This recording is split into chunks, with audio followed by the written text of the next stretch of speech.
There I stood, while she was on her hands and knees. Wait, no, she was the one on her hands and knees. Let me start over. Picture this, a hot, rich baroness crawling at my feet like I'm some kind of rock star. Sounds amazing, right? Normally, yeah, but I had zero time for romance because, oh, I don't know, the world was about Toyendi. See, here's my situation. I was just a regular gamer. Beat the whole game, witches and apocalypse, every quest, every boss, every secret. I was doing my victory dance in front of my computer like an idiot. And then BAM. The universe said, congratulations, you played yourself, and literally sucked me into the game. Good news. I know every single plot point, every shortcut, every NPC's deepest secrets. I'm basically walking Wikipedia for this world. Bad news. This world is a steampunk Cthulhu nightmare where ancient sea gods, cursed objects, and witches exist, and apocalypses happen like seasonal sales, regularly and violently. Worst news, no cheat system, no health bar, no respawn, just me and my big brain. So the Baroness, gorgeous blonde, curves for days, totally into sad-looking pretty boys, lucky me and my natural resting depression face. She was my ticket to the black market. I needed a specific item to stop something called the Flower of Finality event. Basically, in 30 days, the Imperial Princess Anna was going to turn into a giant black rose and eat half the kingdom for breakfast. Anna, by the way, was my in-game wife for 3 years. 3 years. I even wrote an angry complaint letter to the game developers because they promised I could get cozy with the witches, but her underwear was literally part of her character model. Couldn't remove it. False advertising, if you ask me. But now things were real. And the Baroness had already confirmed that. Anyway, I made my deal with the Baroness, directions to the black market in exchange for my, services. Pure business transaction. She wanted feelings. I told her to keep it professional. She loved that. Rich people are weird. That night, we dressed up like 2 suspicious NPCs, black cloaks, masks, the whole costume party, and rode her fancy carriage through the town. The place was peak creepy, rust-smelling fog, flickering gas lamps, steam pipes dripping boiling water on cobblestones. The walls were covered in sketchy ads for stuff like cheap holy water and anonymous therapy. This town needed more than therapy. We stopped at a dead-end alley. At the end, a rusty iron door with zero signage, just a gross, barely visible gear carving. This was the entrance no player could ever find without an NPC guide. That's literally a game rule. I knew it existed, but could never get here on my own. Thank you, horny Baroness. She knocked on the door with some secret pattern. Left 3 times, right once, hold the middle, and the door cracked open with a hiss like a mechanical beast yawning. The smell hit me like a truck. Old grease, cheap spice, chemicals, and something sweet and rotten from the deep ocean. Lovely. Behind the door, a tight spiral staircase going down into what looked like the intestines of some giant metal creature. Red bulbs in the walls gave everything a horror movie glow. Very inviting. 5 stars on Yelp. We squeezed through and went down. The air got hotter, the smells got worse, and I could hear the chaos below. Voices, machines humming, the whole underground economy buzzing. And then the staircase ended, and it opened up into this massive space built inside an old steam boiler room. The Raymont Black Market. I was finally here. Now I just had to save my game wife, prevent the apocalypse, and somehow not die in a world where humans are basically ants trying to fight elephants. No pressure. Welcome to the black market, sweetie, the Baroness purred, hanging on my arm like I was her designer handbag. She casually mentioned she comes here to buy desire potions. Cool. Normal hobby. Totally not concerning at all. The place was exactly how I remembered it from the game. Except now I could actually smell it. And wow, I wished I couldn't. Imagine a flea market had a baby with a horror movie set, and that baby never took a bath. Shady vendors and masks, customers skulking around like everyone owed someone money, and deals happening faster than a magician's card trick. Now, most newbies would wander around like lost puppies and get scammed within 30 seconds. Not me. I dodged the stalls radiating. You'll go insane if you touch this. Energy and swerved around the obvious tourist traps where fake customers were trying to lure suckers in. Amateur hour. I've speedrun this market 100 times. My target? A crusty old skeleton man squatting behind a giant broken gear in the southeast corner. This dude looked like death forgot to finish collecting him, skin vacuum sealed onto bones, wearing some Frankenstein goggles made of random gears and lenses, filing down what I really hoped wasn't a human bone. His inventory was pathetic on purpose. Rusty coins, dried-up tentacle jerky, mystery metal scraps, and one broken pocket watch. That broken pocket watch was why I was here. First, I needed to ditch my escort. Hey, why don't you go shopping for your stuff? I suggested to the baroness. She got the hint immediately. Mature women understand secrets.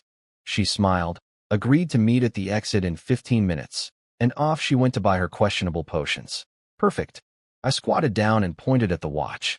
How much? The old geezer grinned with approximately 4 teeth. Ah, good eye. This watch can stop time. Rob a bank. Murder your enemies. Whatever you want. Only 100 gold pounds. Yeah, buddy. I know what it does better than you do. The silent pocket watch. Early game god tier item. Wind it up, and everything within 5 meters freezes for 3 seconds. 24-hour cooldown. The catch? Every time you use it, you hear creepy deep-sea whispers that slowly drive you insane. Previous owners either went crazy or straight up cut off their own ERS. Fun. I tossed him my money bag. He opened it. 3 gold pounds and some silver coins. The baroness's generous donation, and roughly 97 gold pounds short. What's the meaning of this? He squinted at me. Oh, please, I said, hitting him with the knowledge bomb. Every person who's owned this thing either went mental or started a Van Gogh ear collection. Nobody's buying your cursed garage sale reject except me. His jaw dropped.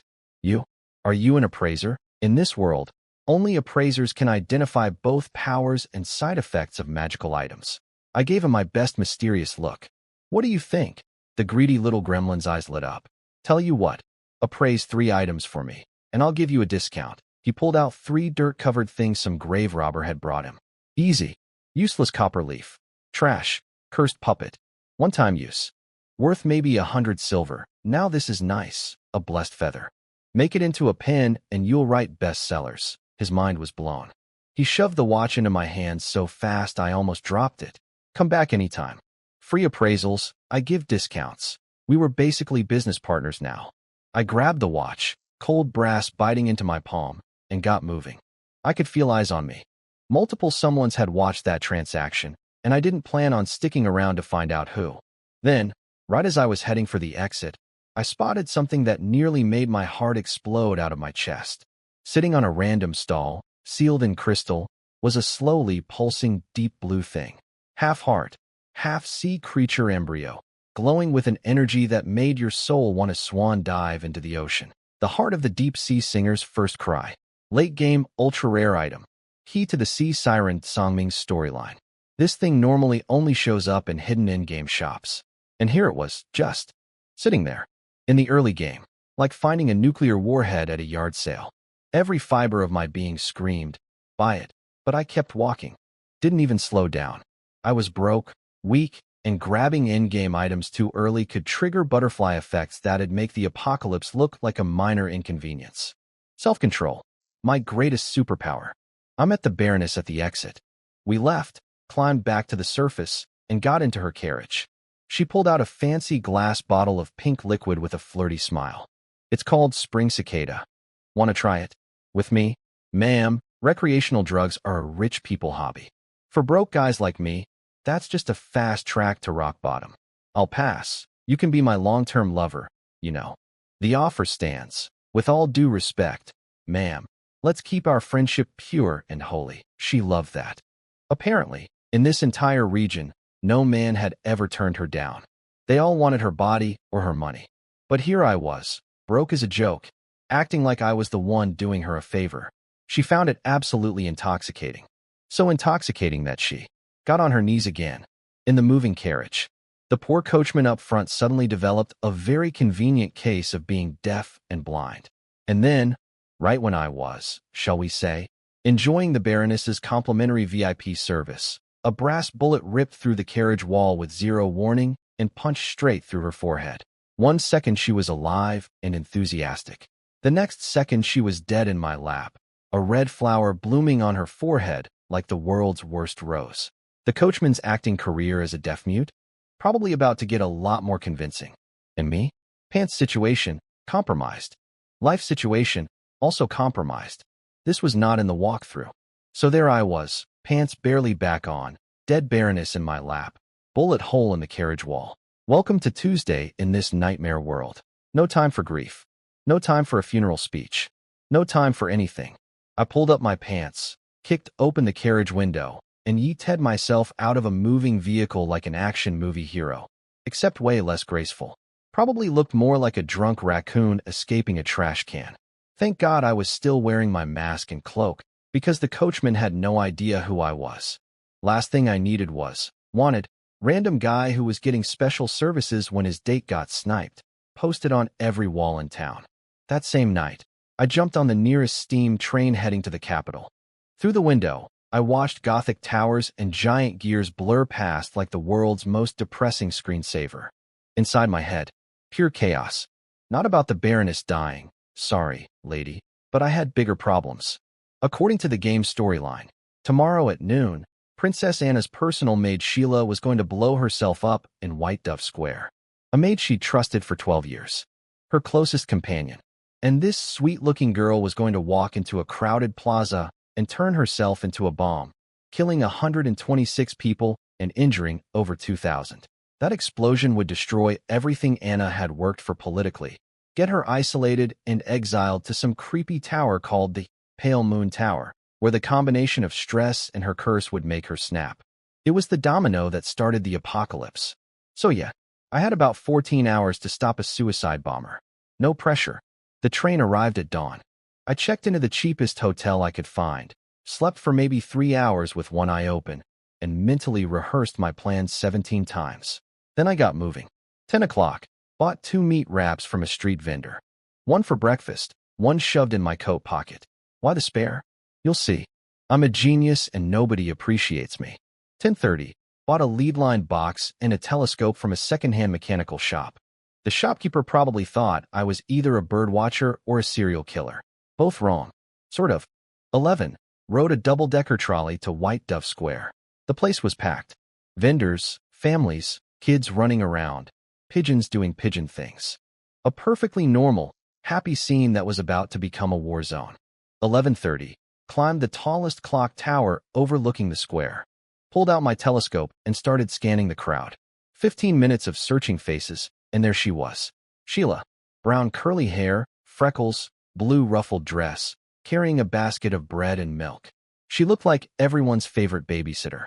She'd been coming here for 3 straight days, feeding hungry street kids, building trust, making sure they'd all cluster around her when the moment came. Today, instead of bread, she was delivering death, and the children were already walking toward her. I flew down those tower stairs so fast I probably broke some kind of land speed record for clock tower descents. Shoved through the crowd like a maniac.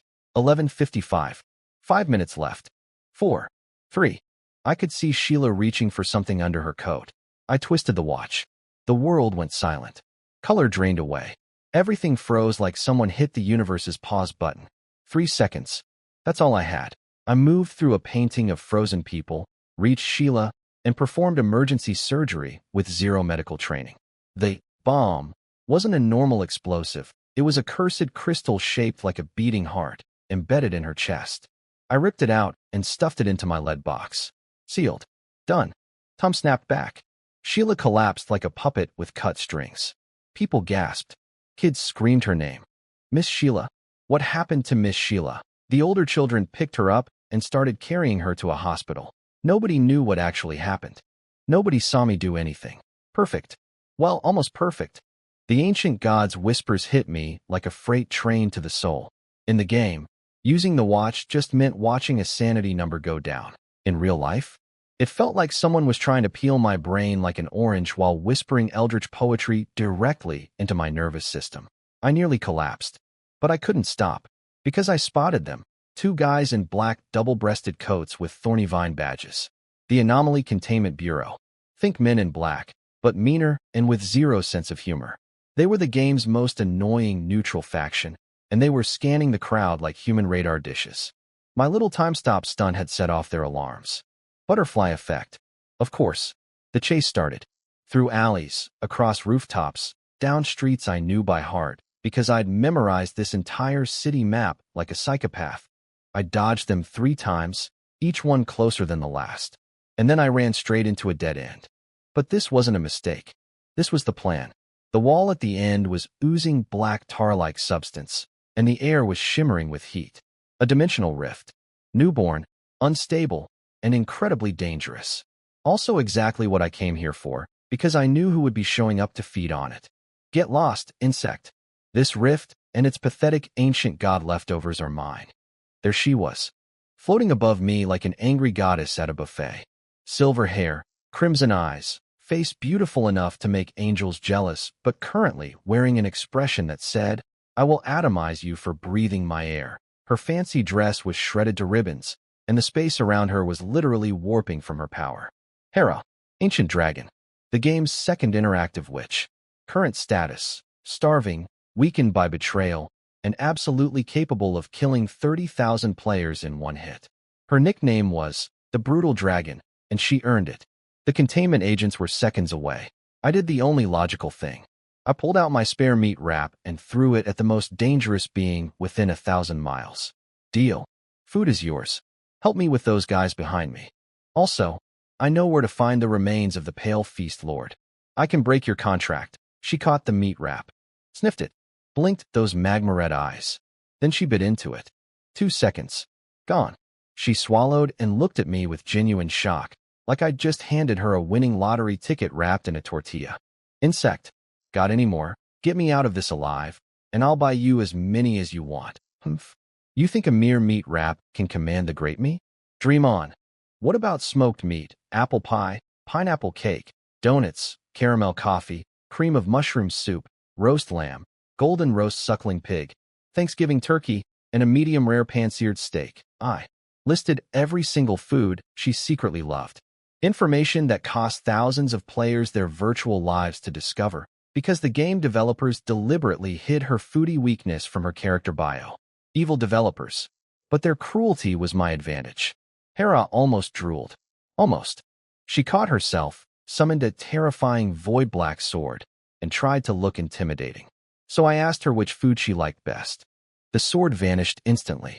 If I must choose, golden roast suckling pig is superior, though cream of mushroom soup has its merits. And just like that, the most feared dragon in existence became a food critic instead of my executioner.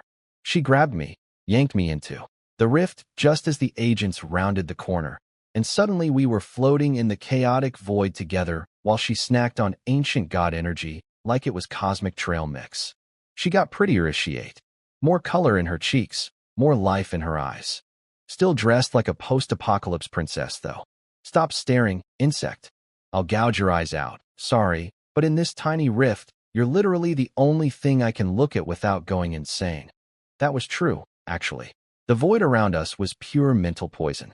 Stare at it too long, and your brain turns to scrambled eggs. Hera was my anchor to sanity. My beautiful, terrifying, food-obsessed anchor. She didn't like being stared at without fear, though. Apparently, insects should be trembling at her feet, not making casual eye contact. She summoned her doomed sword again to teach me a lesson. So, I said quickly, smoked meat or apple pie? Which is better? The sword disappeared again. She seriously considered the question.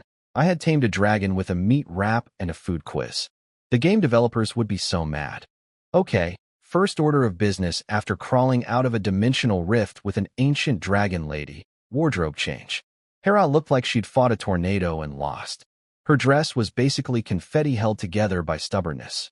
If we walked around the capital like this, me in my cloak looking like a discount assassin and her looking like a homeless goddess, the Containment Bureau would spot us faster than a clown at a funeral. So I dragged her into a clothing shop. And here's where my brilliance truly shined. See, I was broke. Like, checking between couch cushions for coins, broke. And Hera needed an entire outfit. The solution? A maid uniform. Half the price of regular women's clothes, same fabric quality, and honestly, on Hera, it looked incredible. Like someone put a supermodel in cosplay. Her legs alone could probably end wars. But the conservative design kept those weapons of mass distraction hidden. Probably for the best. We were trying to lay low. Tell me this isn't a maid outfit. Hera said, staring at herself with the expression of someone who just stepped in something unpleasant. It's the latest fashion in ladies' dresses, I said with a perfectly straight face. Very trendy. All the noble women are wearing them.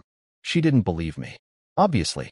But she also didn't have alternatives, so angry dragon noises it was. The shop owner made the mistake of his life by opening his mouth. Sir, your maid is the most beautiful one I've ever seen. If she'd leave a photograph, I'll give you a discount. Hera's eyes went from mildly annoyed to extinction event in about half a second. Get lost. She was one breath away from turning this poor man into a historical footnote. I grabbed her arm like I was defusing a bomb, which, essentially, I was. Someone of your noble bloodline shouldn't waste energy on insects, I whispered, stroking her ego like a championship-level ego masseur. Then I leaned closer. You don't want the Containment Bureau finding us, right? Cold snort. But she stood down. Good dragon. Then I turned to the shopkeeper with my best con artist smile. My maid has some mental health issues. Please forgive her rudeness. But doesn't she look amazing in your clothes? She'll be a walking advertisement. Tell you what, 1 silver sparrow, and we'll take the outfit. 1 silver sparrow? Sir, that doesn't even cover my costs. Fine, I'll just have her change back. The seamstress next door offered us half price for the publicity alone. His face went through all 5 stages of grief in 2 seconds. 1 silver sparrow. Take it. Beautiful. I also grabbed myself a fitted suit, a half-height silk top hat, and a silver walking cane. If I was going to pretend to be someone important, I needed to look someone important. Fake it till you make it is my entire survival strategy in this world. Now came the hard part, convincing a 10,000-year-old dragon that being my pretend maid was actually a good thing. Miss Hera, you're simply too dazzling. Everywhere you go, you become the center of attention. These humble clothes disguise your true identity and keep the Containment Bureau off our trail. I talk so fast and so smoothly that even a used car salesman would have taken notes. Top it off with promises of unlimited gourmet food. And eventually, Hera's resistance crumbled like a cookie in hot milk. At the Compass Tavern, I watched her demolish enough cream of mushroom soup to feed a small army. She wiped her cherry-red lips, finally looking satisfied. You weren't lying. The food here is good. Then she stood up. Transaction complete. Farewell. Wait, what? Hold on. Our deal just started. I promised to help you break your contract, remember? She paused. And I guarantee that as long as you stay with me, you'll keep eating like this. Every day. Her crimson eyes narrowed. She was doing the math. Freedom from her curse plus unlimited food versus going back to eating raw ancient god fumes in dimensional cracks alone. What's the cost? She asked. Just keep pretending to be my maid and protect me when things get dangerous. You know, because I'm a helpless little insect who can't even fight a chicken. That's all? That's all. Fine. As long as you break my contract, I'll protect you during this time. Sold. To the guy with the meat wraps. Now, I deliberately didn't mention signing an actual contract with her. Her last contract partner had betrayed her horribly, stolen most of her power, and basically ruined her life. Bringing up contracts right now would be like asking someone who just got divorced to sign a prenup on their first date. Bad timing. Terrible idea. Read the room, Leanne. Problem was, our little shopping spree and soup feast had completely bankrupted me. I was so broke that if money was water, I'd be a desert. I needed cash, and I needed it fast. Luckily, knowledge is power, and in this world, I had knowledge coming out of my ears. I knew exactly how to get rich quick, and it didn't involve a lottery ticket. I led Hera to District 13, the capital's slum. Think of the worst neighborhood you've ever seen. Then add more crime, more dirt, and subtract all hope. This place was basically where happiness came to die. The second we walked in looking all fancy, every thug, pickpocket, and gang member in a 3-block radius started drooling. 2 well-dressed idiots strolling through their territory? Christmas came early. I put my hand in my pocket with a very deliberate motion. Every criminal in the alley froze. That gesture? Universal language for, I have a gun, and I'm not afraid to redecorate this alley with your insides. They watched my hand carefully. And I pulled out a pineapple bun. The moment they realized it was bread and not a revolver, they charged. Half a dozen thugs surrounded us, knives out, grinning like hyenas. Leave your money and the maid. They were staring at Hera like she was a winning lottery ticket. A maid this beautiful? We could sell her to the Red Theater for a fortune, their faces twisted with greed so hard they looked like cartoon villains. I handed the pineapple bun to Hera. She ate it in one bite. Mediocre, she judged. 60 seconds later, every single thug was lying on the ground moaning like they'd been hit by a freight train. Hera hadn't even broken a sweat. She'd beaten them so thoroughly that the local homeless people rushed in and stole the thugs' clothes and money pouches while they lay there whimpering in the cold wind. Karma is beautiful. Deeper in the alley, I found who I was actually looking for. A skinny boy selling cheap oyster soup. Around his neck hung an ordinary-looking necklace with a small metal pendant. That was what I needed. "Sir, would you like some oyster soup?" the poor kid asked hopefully. I emptied every last coin from my pockets and offered it all to him. His eyes went wide. "That's too much. I don't have change. I don't want soup. I want that necklace. It looks like one I lost years ago." The boy hesitated. It was obviously something he'd found, not inherited, but he lied anyway. "This was from my mother." I didn't care. A deal was made. Necklace acquired. Hera slurped her oyster soup and made a face. "Not good." Then she squinted at the necklace. "What do you want this junk for? Can you read what it says on the pendant?" She leaned in. "To my dearest Jenny." "Exactly. A love token." "So what? You know Earl Hall? Before he inherited his title, he spent 109 nights with a woman named Jenny. For free. Then ghosted her. This necklace is the proof. And then, now. Jenny is my mother." Hera blinked. Those gorgeous crimson eyes were filled with what I can only describe as beautiful, sparkling confusion. She had absolutely no idea what I was planning and honestly looked like a puppy trying to understand algebra. I didn't bother explaining further. We walked for 2 hours back to the upper city because I'd been saving my last 2 silver sparrow coins for something more important. The carriage fare into the noble district. You literally cannot walk into the noble quarter. You must arrive by vehicle. It's a rule. A stupid, classist, annoying rule. But a rule. "Why didn't you use those coins earlier so we didn't have to walk?" Hera complained. "Because without a carriage, we can't enter the noble district." "Do nobles not have legs?" "You could say that. They only travel by noble carriages. If they don't have one, they feel inferior." "Oh, and steam cars are becoming trendy lately." The carriage dropped us at Earl Hall's White Snow Manor. Gorgeous estate. Massive gates. "Very. I'm richer than you and I want you to know it. Here's the thing. In this world, I was nobody. Zero identity. Complete blank slate. Not even a birth certificate. I was the human equivalent of an unregistered SIM card. But you know what? Identity is something you give yourself. I truly believe this. With all my heart." I rang the doorbell. A servant opened the iron gate and looked at me and my dragon made with suspicion. "Can I help you?" I smiled my most confident, most aristocratic, most, "I absolutely belong here" smile. "I'm here to see my father." "Earl Hall." The servant's jaw dropped. And that, ladies and gentlemen, is how a broke, identityless transmigrator with a pocket watch, a fake maid who could destroy cities, and a dead woman's love necklace showed up at a nobleman's door claiming to be his illegitimate son. Identity is what you make it. And I was about to make mine very interesting. Let me tell you something about confidence. It's not about what you have. It's about what you make people believe you have. And right now, standing in the grand hall of White Snow Manor, holding a cheap necklace I bought from a soup kid, I was about to pull off the greatest con of my entire existence. Earl Hall was exactly how I imagined him from the game. Silver wig that probably cost more than my entire life savings. Fancy court outfit struggling to contain a body that had clearly never met a vegetable it couldn't refuse, and a face so serious you'd think smiling was illegal. This man had the physique of a retired walrus in a tuxedo, but the authority of someone who could have me executed before lunch. Time to act. I stood up, removed my silk hat with a graceful sweep, and bowed like I'd been doing it my whole life. "You must be the esteemed Earl. My mother spoke of you constantly before she passed. She said she could never forget your azure eyes." I paused for dramatic effect. "Please forgive my sudden visit. Mother wished for me to find you, and to bring back a bouquet of lilies, her favorite, to place on her grave." The second I said, "lilies," this old walrus's eyes went soft. Somewhere in that overfed body, a dusty memory of young love creaked open like an old music box. He was remembering Jenny, the beautiful girl he'd spent 109 nights with, and then abandoned like last season's fashion. "You're truly Jenny's and my child?" he asked. "Yes," Here's the beautiful thing about this era. No DNA tests. No paternity courts. No Maury Povich screaming. You are the father. All you needed to fake being someone's illegitimate son was a prop, a backstory, and absolutely massive audacity.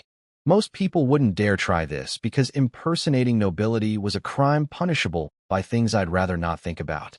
But most people didn't have my cheat codes. Describe your mother to me, the Earl said. She had flowing, silky hair, eyes that sparkled like starlight, and a face that remained beautiful even as time tried its best to steal it away. To me, she was the most gorgeous woman in the world. I described a woman I'd never met with the passion of a romance novelist on a deadline. The Earl was eating it up like Hera eats meat wraps. How did she speak of me? She said you were the brightest sun in her life, that you gave her the happiest days she ever knew. She was proud to have given birth to your child. I said all of this without blinking, without blushing, without a single crack in my voice. Professional-grade nonsense. If lying were an Olympic sport, I'd have 3 gold medals and a sponsorship deal. The Earl nodded slowly. You are indeed Jenny's and my child. Then he hugged me. Behind us, Hera's jaw was hanging somewhere near her kneecaps. She looked like someone watching a magic trick and desperately trying to figure out where the rabbit went. This father-son reunion had taken approximately 4 minutes, and she was clearly thinking, that's IT? That's all it takes. We spent the afternoon sipping premium tea while I fabricated an entire childhood on the spot. Every question the Earl asked, I answered with the perfect blend of sadness, gratitude, and filial devotion. It was my magnum opus, my Mona Lisa of deception. By evening, the Earl was so moved he gave me a monthly allowance of 250 gold pounds, promised to arrange a respectable job, and had his butler escort us to a vacant property on Mink Street, a gorgeous 3-story mansion. 250 gold pounds a month, plus a free mansion. Yesterday, I was buying meat wraps with copper coins. Today I had a sugar daddy. Life comes at you fast. Hera stood in the middle of our new luxury home, still buffering. You're really the Earl's son? Meanwhile, back at the Earl's manor, his actual son Simon was asking the exact same question. And here's the twist that made this whole scam accidentally genius. The Earl knew I probably wasn't his kid. But here's the thing. He'd also slept with Jenny's sister, and apparently I looked a bit like her. So in his mind, there was maybe a tiny chance I was legit. But more importantly, the Earl didn't care about the truth. He needed a pawn. Someone expendable to get close to Princess Anna, the cursed imperial princess that every noble was terrified of. Her previous fiancés had all died mysteriously. She was basically a beautiful death sentence wearing a tiara. The Earl's plan?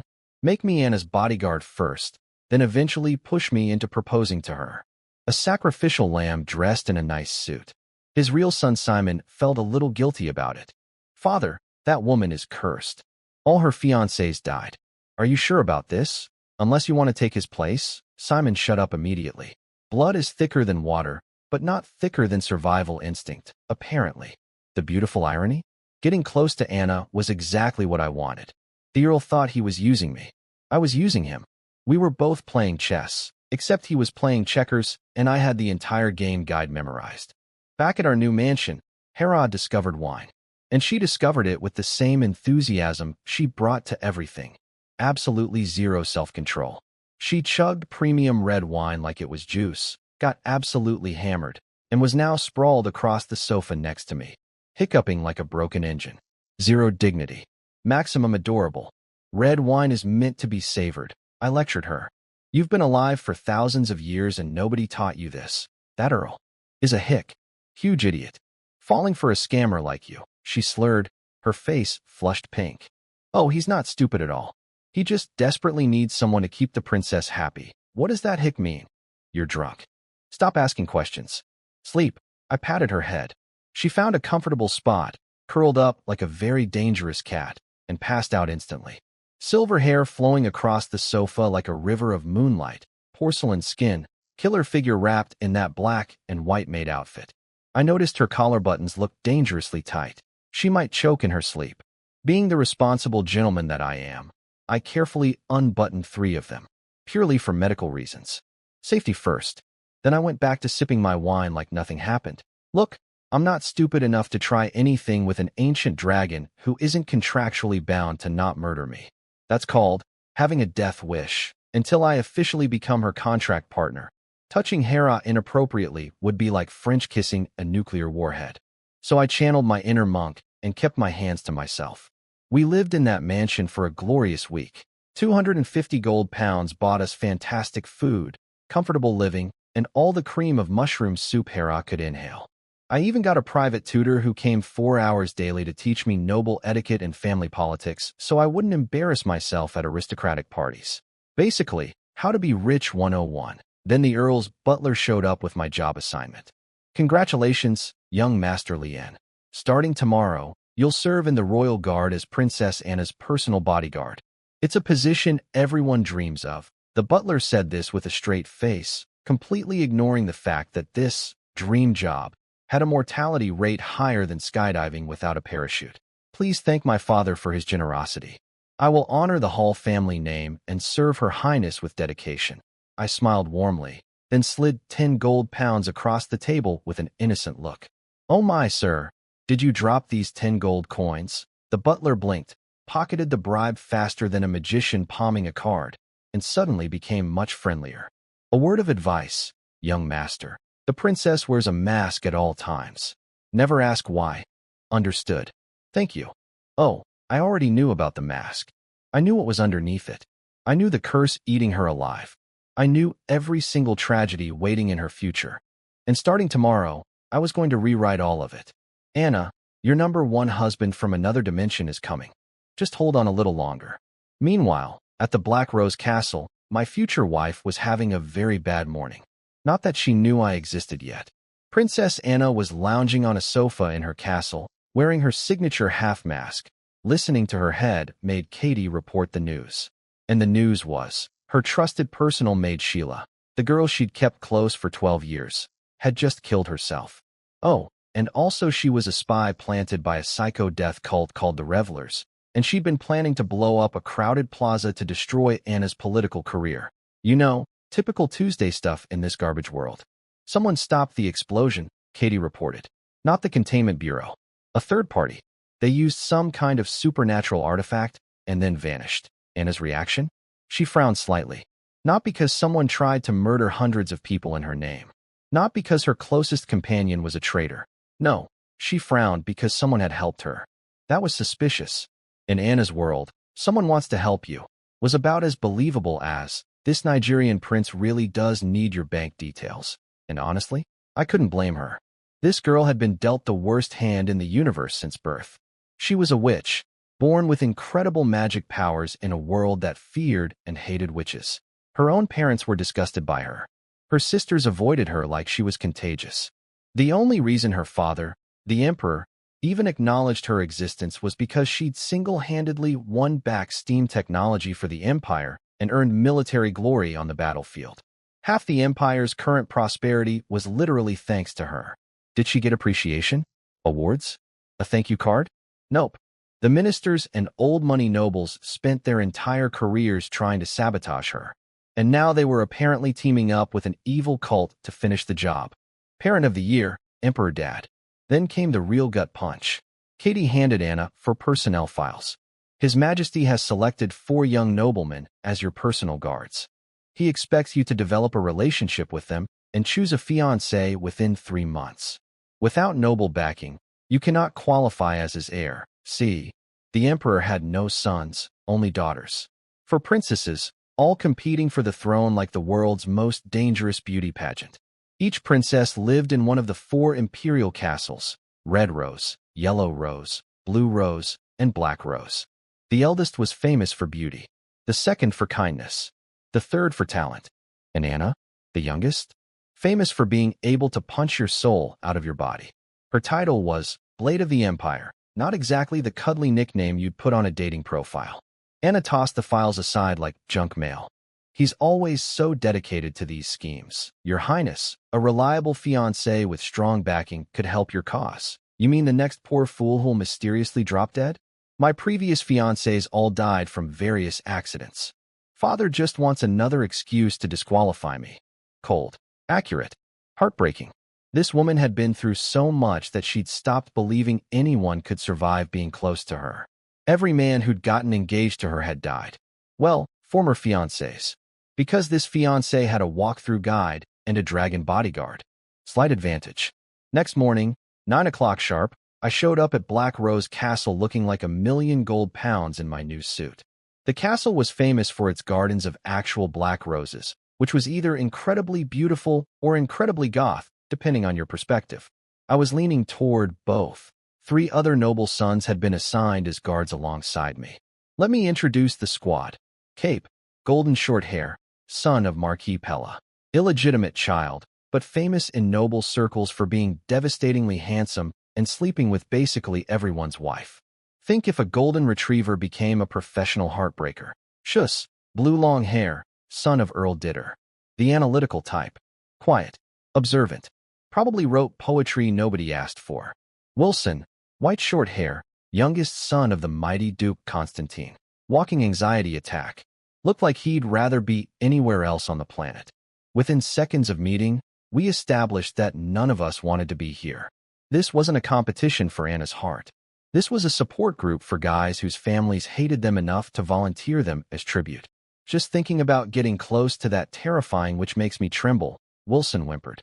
I'm definitely the least favorite child. Same here, Cape agreed, running his fingers through his golden locks. I should wear a mask too, in case she falls in love with my handsome face. Everyone connected to her dies. Cape, you would have been the prettiest one here, Shuss interrupted, if Leon hadn't shown up. Look at him. That melancholic gaze, those delicate features, that harmless smile. He's literally every girl's fantasy boyfriend straight out of a romance novel. Thanks, Shuss. Very helpful. Way to put a target on my back with the group. Though technically, being Anna's fantasy boyfriend was exactly my job description. So, mission accomplished? My week of etiquette lessons with that private tutor was paying off. I now understood all the complicated noble family trees and political connections that I'd completely ignored while playing the game. Turns out, when you're inside the game, knowing which duke is feuding with which marquis is slightly more important than optimizing your DPS rotation. She's coming, I said. All 3 noble boys snapped to attention like someone had electrified their spines. We stood straight as fence posts. New recruits waiting for the drill sergeant. Click, click, click. High heels on stone floor. Getting closer. Each step echoed through the hall like a countdown to doom. Or destiny. Same thing, really. And then she appeared. Black lace court dress. Matching black lace mask covering half her face. A woman who stood 5'6" but projected an aura roughly 9 feet tall. She walked in like she owned not just this room, not just this castle, but the entire concept of authority itself. Behind her, Katie the headmaid followed. And she was stunning too, which was a problem, because all 3 of my fellow guards immediately locked eyes on Katie. Every single one. Their eyes went to the beautiful assistant like moths to a flame. The actual princess? Ignored. This happened to Anna every time. People were either too scared to look at her or too distracted by whoever was standing next to her. She'd gotten used to being invisible in plain sight. But not to me. I couldn't look away from her if someone had paid me. My eyes were locked on Anna like a laser-guided missile of pure devotion. This was her. The character I'd spent 1,095 days with in the game. The witch whose storyline had made me cry at 3 in the morning. The digital wife I'd written complaint letters about because I couldn't remove her underwear in-game. And now she was real. Walking toward me. Breathing actual air. Existing in 3 dimensions instead of pixels. My heart was slamming against my ribs like it was trying to escape and run to her independently. Boom. Boom boom. So loud I was worried the other guards could hear it. Anna noticed. Of course she noticed. 3 guards staring at her maid. 1 guard staring at her with the intensity of a man watching his favorite show come to life. She wasn't used to this. Fear? Yes. Disgust? Plenty. Avoidance? Daily occurrence. But someone looking at her with genuine warmth and what could only be described as admiration? That was new. That was suspicious. That was terrifying. Behind my harmless smile, I was screaming internally, play it cool, Lien. You are a professional. You are not a fanboy. Stop looking at her like she's a limited edition figurine that just came to life. But she basically was. And I was basically doomed. Who are you? 2 words. That's all Anna said. And the 3 noble boys beside me collectively lost about 10 years of their lives. She walked toward us in her black boots, and with every step, the temperature in the room dropped by roughly 15 degrees. The air itself got heavier. It was like standing in front of a tsunami that had decided to wear heels and a lace dress. My 3 fellow guards instantly ripped their eyes away from Katie, the beautiful maid, and stared at the floor like it contained the secrets of the universe. Wilson, the white-haired duke's son? His legs gave out. Just folded, like someone pulled his batteries out. He was sitting on the ground, trying very hard not to cry in front of everyone. Cape, the golden-haired pretty boy, was sweating through his fancy uniform like he'd just run a marathon in a sauna. Shus, the blue-haired analytical one, was swallowing so hard his throat looked like it was doing push-ups. And me? I was standing there, staring directly at her, heart pounding like a war drum, thinking, she's even more beautiful in person. I know. I have problems. See, Anna normally had to disguise this killing aura of hers. Wear soft pink dresses, cute masks, act approachable. She even used body doubles for charity events because her real presence scared people so badly they'd refuse her help. Today, though, she wasn't pretending. Black lace dress, simple mask, full terrifying glory. She was testing us, seeing who would crack first. Spoiler, everyone cracked except me. Katie the maid was about to introduce us formally, but Anna raised her hand. Let him speak for himself. Cape, bless his narcissistic soul, assumed she was asking about him. Because, of course, who else could possibly attract a princess's attention? He was the darling of every nobleman's wife in the kingdom. I am Cape Pella, son of Marquis Pella. Your Highness, he stammered. I wasn't asking you. Cape deflated like a punctured balloon. His entire worldview collapsed. Someone wasn't interested in him. Impossible. A mathematical error. Must be a glitch in the universe. Shush tried next, summoning every ounce of courage he had. Your Highness, I am Shush Ditter, son of Earl Ditter. From this day forward, I shall be responsible for your safety, not you either. His bravery popped like a soap bubble in a blender. Then everyone looked at me. The only person in the room who hadn't been trembling, sweating, or sitting on the floor. Lian Hall, I said, smiling. It's an honor to be your guard. Why were you staring at me like that? Oh boy. Here we go. You're exactly how I imagined you'd be, I said. Every single person in the room, Katie, Wilson, Shush, Cape, turned to look at me like I'd just announced I was going to juggle live grenades. Wilson's eyes nearly popped out of his skull like a cartoon character. Anna tilted her head, intrigued despite herself. Imagined? What did you imagine? Beautiful, powerful, dangerous, yet captivating. One of a kind. Unlike anyone else. The only person who can truly save this empire. I said it the way you'd comment on the weather. Casual. Matter of fact. Like I was saying, the sky is blue, or water is wet. Because to me, it was that obvious. Wilson looked like he was witnessing a man voluntarily walk into a volcano. Cape's jaw unhinged. Shush forgot how to blink. This woman, beautiful? She turned the motley battlefield into a meat grinder. She was a walking natural disaster in a dress. Looking at her gave people nightmares for weeks. And this lunatic was calling her captivating? You said I'm beautiful? Captivating? Anna repeated, like she was tasting words she'd never heard before. Yes, Katie, the maid, was already mentally lighting candles at my funeral. She'd seen men try to flatter Anna before. The last one who attempted it got turned into dog food. Not metaphorically. Literally. She could already see the headlines. Earl's newly discovered son has shortest career in history, and a step closer. Way past normal social distance. Past awkward distance. Into, I can count your eyelashes, distance. I could feel her breath. She could probably hear my heartbeat doing its best impression of a heavy metal drummer.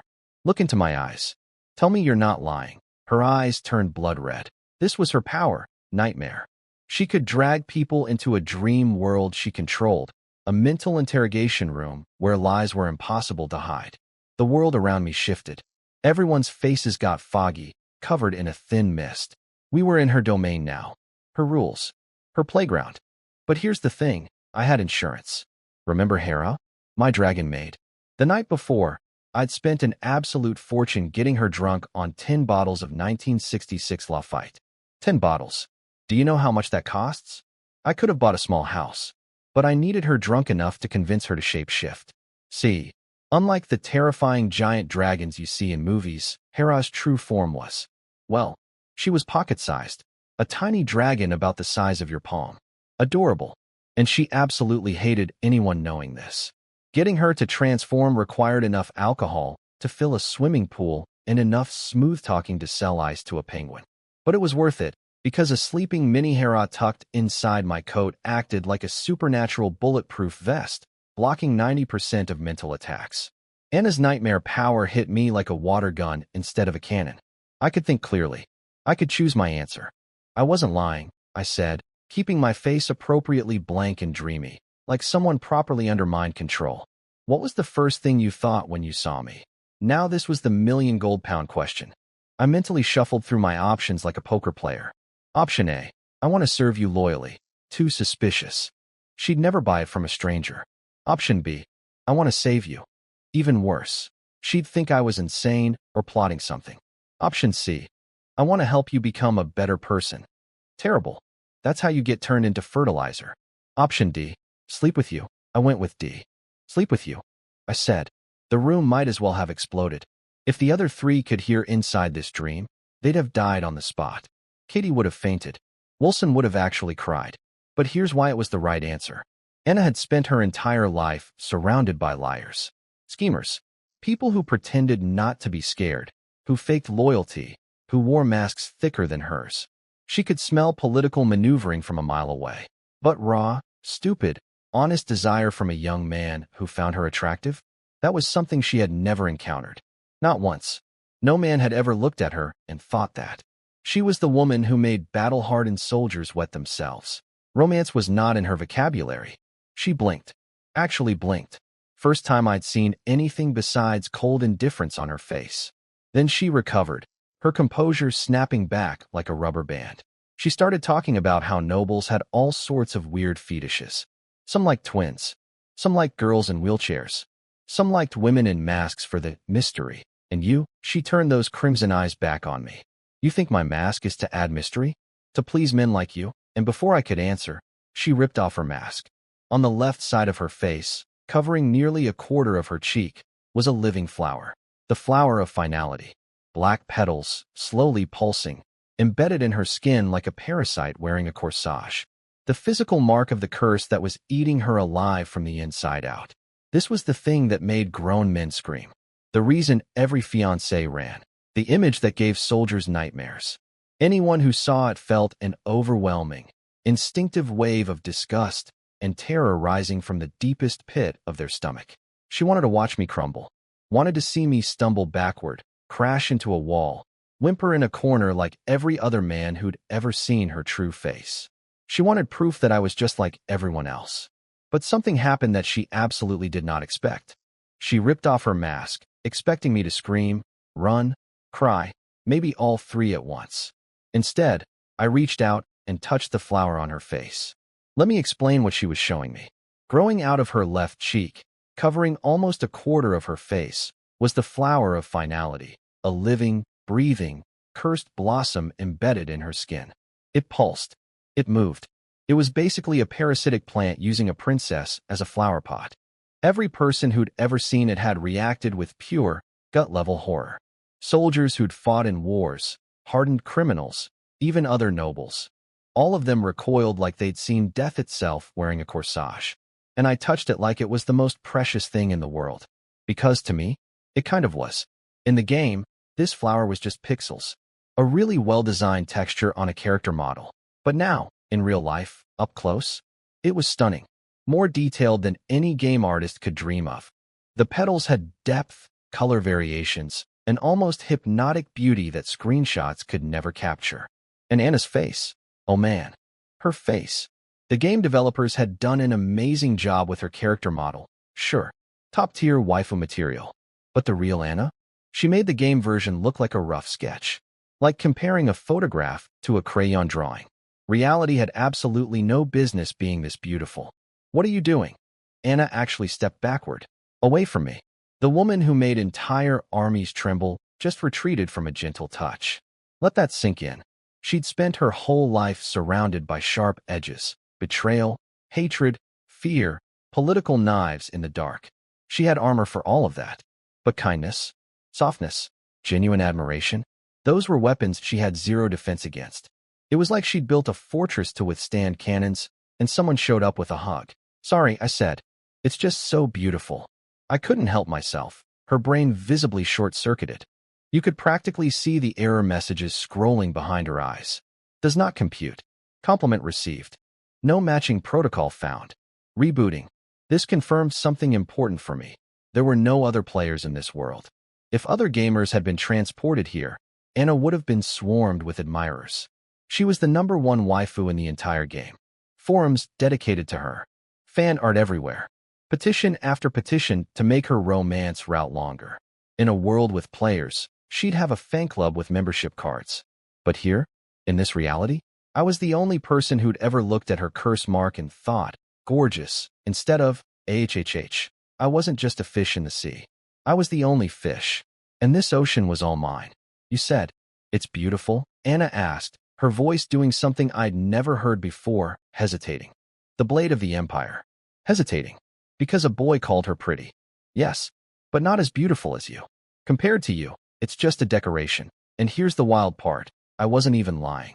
In the late game, after you break Anna's curse, the flower of finality shrinks down to a tiny pearl-sized blossom that sits just below her left eye, like a red beauty mark. An accessory. A cute little decorative detail on an already perfect face. Of course, we were approximately 8 million steps away from breaking that curse. But she didn't need to know that yet. Anna was now seriously questioning whether her nightmare power was broken. So she did something even more extreme. She untied her hair. Her pale gold hair cascaded down, spreading out in the air in patterns that matched the cursed flower on her face. Imagine Medusa, but instead of snakes, it was flowing golden hair shaped like doom petals. On a battlefield, enemy soldiers would see this and literally forget how to hold their swords. It was her ultimate intimidation form. Make everyone within 100 meters question their life choices. Look. Heh. Scared now? She asked, with the confidence of someone who'd never lost this particular game. No. Even more beautiful, I said. Your hair in the sunlight looks like golden wheat fields. Absolutely intoxicating, she snapped. Enough. Shut up. Her hand shot out and grabbed my throat. One explosive burst of strength, and she had me pinned against the wall, feet barely touching the ground. Her crimson eyes were inches from mine, burning like twin supernovas. All she had to do was squeeze, and my neck would snap like a flower stem. My head would pop off like a dandelion in a hurricane. My life was in her hands. Literally. One twitch of her fingers, and it was game over. At least, that's what SHE thought. What she didn't know was that inside my code, a tiny palm-sized dragon was sleeping off 10 bottles of 1966 Lafite. If things went south, one pinch of Hera's tail and my pocket-sized nuclear deterrent would wake up very angry and very hungover. But 2 witches fighting? In a dream world? That would be like detonating 2 atomic bombs in a library. Catastrophic. Absolutely not part of the plan. I needed these women to eventually become friends, or at least people who don't destroy continents trying to kill each other. So I kept Hera's tail unpinched and my mouth working.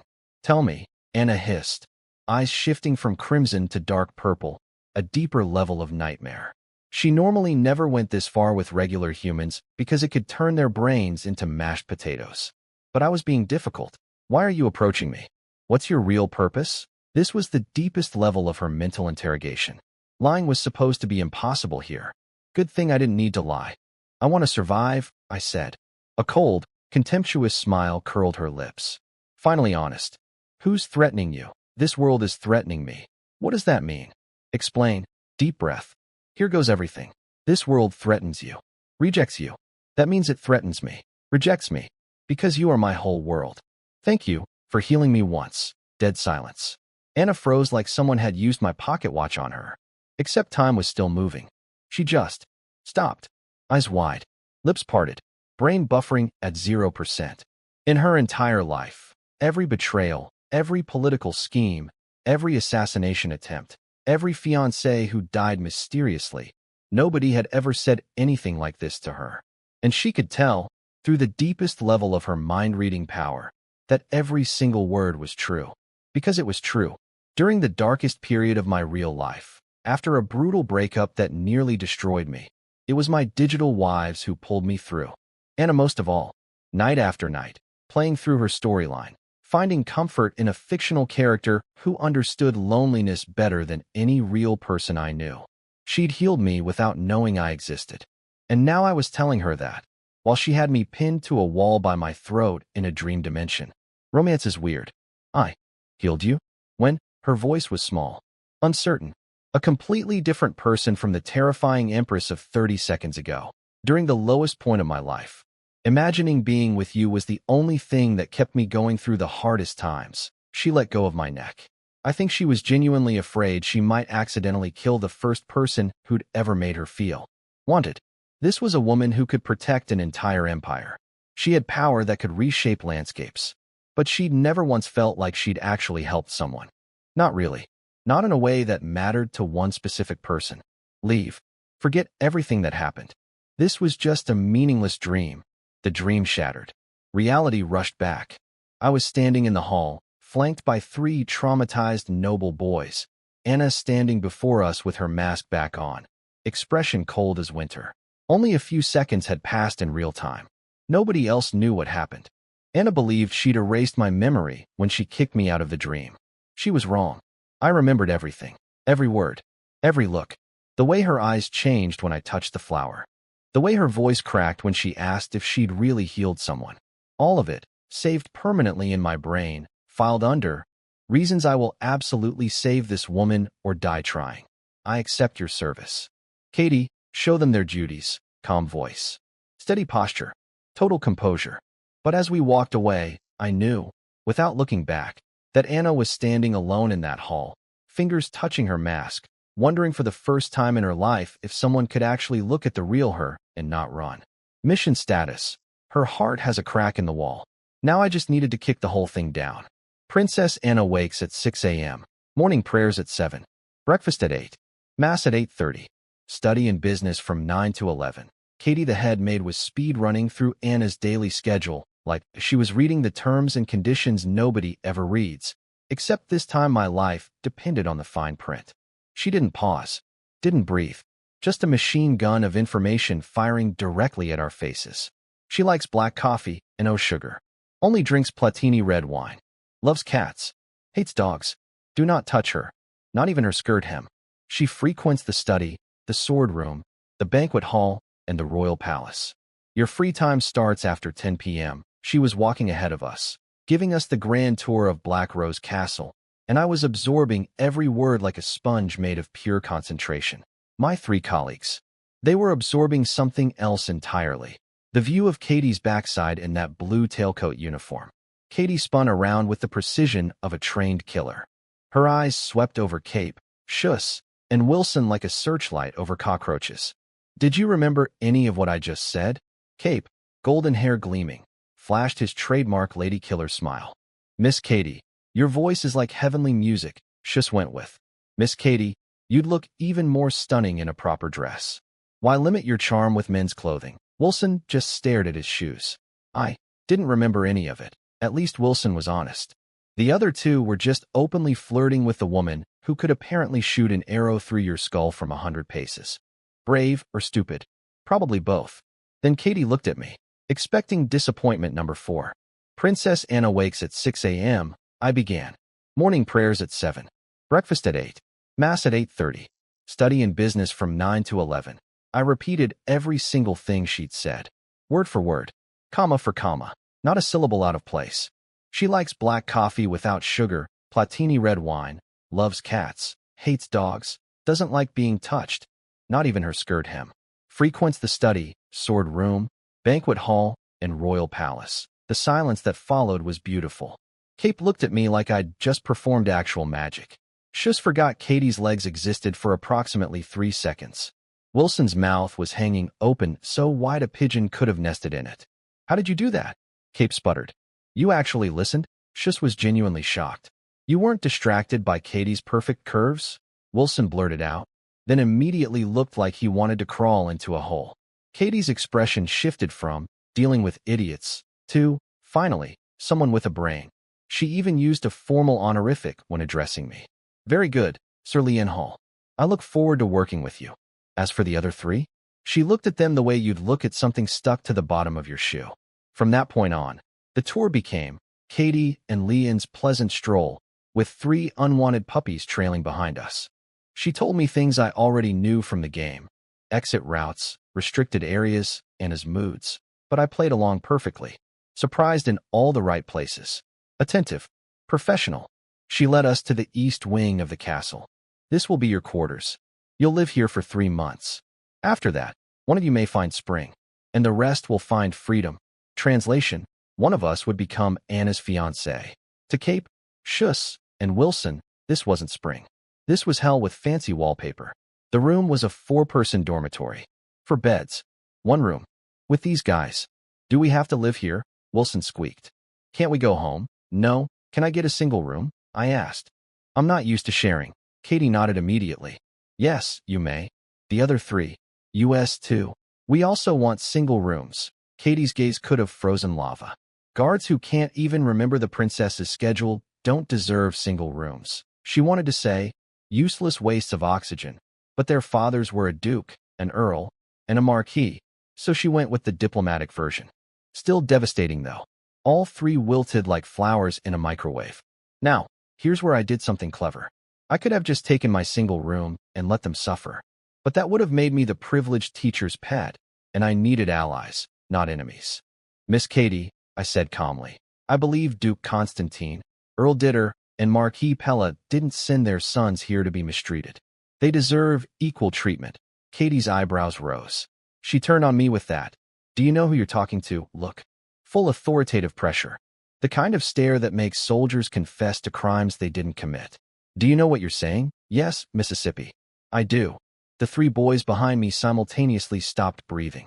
They were terrified I'd just signed all our death warrants. Katie wasn't just a pretty face in a suit. She was Anna's battlefield second-in-command. A legendary archer who could put an arrow through a coin at 100 steps. Messing with her was like poking a tiger with a chopstick. Fine, she said. You all get single rooms. Report to me at 5 a.m. sharp tomorrow. I don't tolerate tardiness. She turned and left. And as she walked away, the tiniest smile crept onto her lips. Something interesting had finally arrived at Black Rose Castle. I let out a big dramatic sigh, pretending to be relieved after a close call. Wilson looked at me like I was a superhero. Lian, you're amazing. Schuss grabbed my shoulder. Lian Hall. From today, you're my brother. Cape draped his arm around me. Honestly, I was kind of looking forward to sharing a bed with you. Sounds like you were already preparing to present your backside, I said flatly. 1 beat of silence. Then all 4 of us exploded with laughter. The tension shattered like cheap glass. My calculation was perfect. If only I got a single room, I'd be the outsider, the favorited one, the target. But by fighting for everyone's single room, I became the hero, the leader, the guy who had their backs. Within minutes, they were sharing their deepest thoughts with me like we'd been friends for years. Cape, I desperately want to spend a night with Miss Katie. Schuss, I need to perform well or my family will cut me off. Wilson, I want to go home. I've never slept away from my house before. These were my teammates for the next 3 months. A horned dog, a tryhard, and a homesick baby. Fantastic. By the time we finished dinner and navigated the absolutely enormous castle back to our rooms, it was 9 p.m. I closed my door, locked it, and very carefully reached into my coat. I pulled out a tiny, palm-sized sleeping dragon and placed her gently on the bed. Poof! 1 flash of light later, the adorable pocket dragon was gone. In her place lay Hera, fully transformed back, silver hair fanning across the pillow, crimson eyes blazing with fury. Also completely naked. She crossed her arms, which did absolutely nothing to contain the landscape. If anything, it made things significantly worse. Or better, depending on your perspective. My perspective was trying very hard to look at the ceiling. You, she snarled, got me drunk. My nose was staging a full rebellion. I could feel a nosebleed loading at 97%. Emergency protocol. I ripped off my jacket and threw it over her like a life-saving blanket. SHHH. We're not at home anymore. Hera glared at me with the intensity of a woman who'd been tricked into becoming a pocket accessory for an entire day. A woman who was also an ancient dragon. A woman who was also very, very naked under my jacket. I was going to need a much bigger jacket, and probably a cold shower, and maybe a priest. 3 months of this. Living in a castle with a cursed princess I was trying to save, a dragon lady I was trying not to look at, 3 noble idiots I was trying to befriend, and a terrifyingly competent maid I was trying to impress. Spring or hell? Katie had asked. Both. Definitely both. Where are we? Hera looked around the tiny bedroom like she'd been downgraded from first class to a storage closet. Small room, basic desk, plain walls. The only thing with any character was some old brickwork that had probably been there since dinosaurs roamed the earth. Did that idiot Earl finally kick you out? She asked. Instead of answering, I grabbed her hand and pulled her to the window. Because outside that window, completely different story. Gorgeous black rose gardens stretching into the distance. Elegant pavilions. An army of servants bustling through the grounds like a well-oiled machine. And beyond it all, the Cecil River sparkling in the light like liquid diamonds. We're in Black Rose Castle? Yep. I told you I'd help you find the remains of the Pale Feast Lord. Getting close to Princess Anna is step 1. She's the target of the revelers' cult. Track her, and we track them. Track them, and we find their god's bones. Hera's eyes lit up. So we grabbed the princess and threatened the revelers into handing over the remains. Are you serious? Anna and the revelers are enemies. Would you hand over your god's sacred bones to save someone you hate? She thought about it. Shook her head. Then her hand twitched, and dark energy started forming into a sword. Did you just call me stupid? Look what I brought you. Strawberry cake. Emergency dragon calming device. Works every time. The dark sword evaporated like it never existed. Hera snatched the cake and started eating, still glaring at me between bites. Call me stupid again, she mumbled through a mouthful of frosting. And I'll make you taste despair. Terrifying. Absolutely terrifying. The cream on her chin really sold the intimidation factor. But right in the middle of my smug satisfaction, my head suddenly spun like a merry-go-round on fast forward. Pain. Whispers.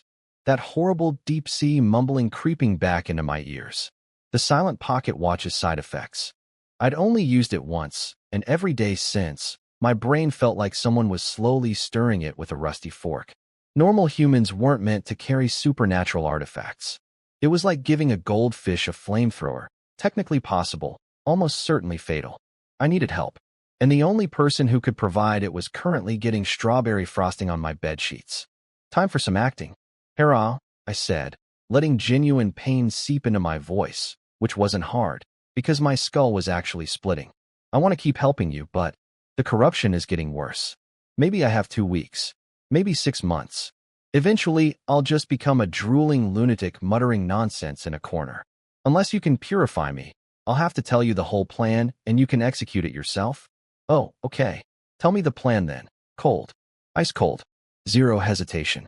Don't think for a second that feeding this dragon a few meals bought me any loyalty. She'd watch me meld into a puddle of insanity and step over the puddle to get to lunch. Fine.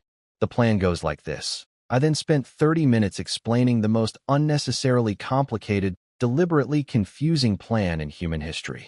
I threw in fake steps, circular logic, random tangents, and enough information to make a supercomputer crash. It was like trying to memorize the multiplication tables while someone simultaneously reads you the periodic table in reverse.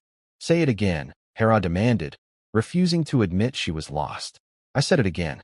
For another 30 minutes. Except this time, I changed several details. Wait, this plan feels different from the last one. You just weren't listening carefully. It's identical. Want me to say it a third time? My brain is going to explode. She was now genuinely questioning her own intelligence. Was she actually dumb? Why couldn't she remember? She had absolutely no idea I'd been sabotaging her comprehension on purpose. I sighed dramatically. I guess you'll never break your curse. It's my fault, really. I'm just a weak human who can't survive corruption long enough to help you. Hook. Line. Sinker. It's just corruption, she huffed. I'll clean it for you. Then she caught herself. Wait, was she being manipulated? Her eyes narrowed. Our deal is that you help me break my contract and I protect you. Purification is not included in protection. This is a new transaction. You need to offer something new, smart girl. Not that dumb after all. Good thing I came prepared. I pulled out the lead box from my coat and placed it in front of her. Inside, The explosive heart I'd ripped out of Sheila's chest at White Dove Square. Accursed object. Hera's second favorite food group. See, Hera's dietary hierarchy goes like this. Ancient god essence is filet mignon, keeps her alive. Cursed objects are protein shakes, makes her stronger. Regular food is snacks, stops the hunger. I was offering her a protein shake. Her eyes went wide, practically glowing. I pulled the box back. Purify me first. Fine. She leaned in close. Her lips, still smeared with strawberry cream, parted slightly. She stopped exactly 1 centimeter from my mouth. Then she started inhaling, drawing the spiritual corruption out of my body through some kind of mystical dragon vacuum technique. 1 centimeter. That's very close. I can count her eyelashes, close. Oh no, she smells like strawberries, close. I accidentally kissed her. Accidentally. I want that on the record. 100% unintentional. Physics. Gravity. The curvature of the earth. Blame whatever you want. I just happened to close that 1 centimeter gap through absolutely no conscious decision of my own. Hera's ruby eyes went wide. But she didn't pull back. She couldn't. She was mid-purification. Stopping now would leave the job half done. So she kept going while I kept participating in this purely medical procedure. And man, the feeling. Imagine every headache, every whisper, every ounce of mental poison being sucked out of your body like venom from a snake bite. My brain went from screaming static to crystal clear mountain stream. The maddening voices vanished. All I could hear was breathing and heartbeats. It was the spiritual equivalent of a pressure washer cleaning a dirty window. Also, her lips tasted like strawberry cream and felt like jelly. But that's irrelevant medical information. I figured this would take 10 seconds. Maybe less. 1 use of the watch. How bad could it be? 1 minute passed. 3 minutes. 10 minutes. Was she enjoying this? Was I? What was happening? 15 minutes later, Hera finally collapsed. She fell to her knees, gasping, hands bracing against my thighs just to stay upright. Completely spent. What the hell did you come in contact with? She wheezed. What do you mean? You didn't have 2 weeks. You didn't even have tonight. If I hadn't purified you, you would have gone insane by morning and your body would have dissolved into a pile of rotten meat. You were contaminated way worse than 1 watch use. I froze. Brain working overtime. 1 watch use, 1 cursed object contact. That shouldn't cause that level of corruption. Unless, oh no, the baroness. The very first thing I did in this world. My transaction with the baroness. She must have already been contaminated by dark forces, and she passed it to me through our business arrangement. This world was trying to kill me through intimacy. Even the side quests were booby-trapped. Mental note. Be way more careful about who I do pure business transactions with from now on. Hera, you'll keep helping me, right? I cupped her delicate face in my hands and kissed her again. Her eyes went supernova. If she hadn't just exhausted every drop of energy purifying me, I'd be a smear on the wall right now. This was her first kiss. Well, second now. Both stolen. By the same insect. In the same night. Several centuries of preserved purity. Gone. Like that. To a con artist with strawberry cream on his lips. Let go of me, you animal. I let go. She collapsed to the floor again. And that was the exact moment Wilson opened the door. Poor, innocent, sheltered Wilson. Standing in the doorway, staring at the scene before him. Me, sitting on the bed. Hera, silver-haired goddess in nothing but my jacket, kneeling between my legs, gasping for breath, white cream still smeared on her lips. The silence lasted approximately 400 years. Wilson swallowed hard. I just wanted to say, my key seems to open all the rooms. His face was the color of a fire truck. His eyes were the size of dinner plates. His brain was clearly trying to delete what it had just seen and failing catastrophically. Sorry for interrupting. He closed the door so fast it nearly broke off the hinges. I didn't even have time to explain. And honestly, what would I say? No. She's actually an ancient dragon, and she was sucking spiritual poison out of my soul through her lips while wearing nothing but my coat. Yeah, much more believable than what he was thinking. Priority 1. Change this lock immediately, before Wilson accidentally walks in on something even more unexplainable. I locked the door, confirmed Wilson was gone, and turned back to Hera. Are we done? Am I clean? She nodded weakly, clearly terrified I'd go for kiss number 3. Very clean. You'll live at least 80 more years. Thank God. I helped her up and handed over the cursed object. She didn't even open the lead box.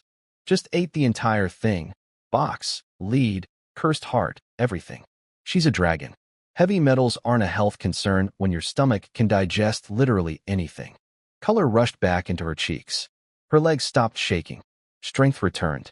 And with it, her fury. She spun around and glared at me with enough heat to melt steel. Insect. If you ever kiss me again without permission, I will step on you. Kiss? When did that happen? We were just performing the most sacred and pure purification ritual. Completely clinical. Very professional. I licked the remaining strawberry cream off my lips and smiled innocently. Strawberry cake really is delicious. No wonder she likes it. That night, somewhere in Black Rose Castle, Anna couldn't sleep. And for once, it wasn't because of war, politics, or assassination attempts. It was because of me. I didn't know this at the time, obviously. I was busy dealing with a dragon who wanted to murder me for stealing her first kiss. Twice. But while I was locking my door and praying Wilson would develop amnesia, Anna was lying in her silk sheets, staring at the ceiling, replaying my words like a broken record. Does someone truly find me beautiful? She actually got up, walked to her mirror, and examined herself. Head to toe. Every detail. For the first time in her life, she looked at her own body and thought, yeah, everything below the neck is pretty great. Legs? Perfect. Waist? Perfect. Everything? Perfect. Then she looked at her face and hated herself again. She climbed back into bed and pulled the covers over her head like a sad burrito of self-loathing. This woman could command armies, reshape politics, and terrify entire nations, but she couldn't look in a mirror without flinching. My heart would have shattered if I'd seen it. But she wasn't alone in that room. Because Anna had a secret, a shadow. You seem different tonight. Is it because of Lee In Hall? The voice came from the darkness. A girl named Annie stepped forward. Not a princess. Not nobility.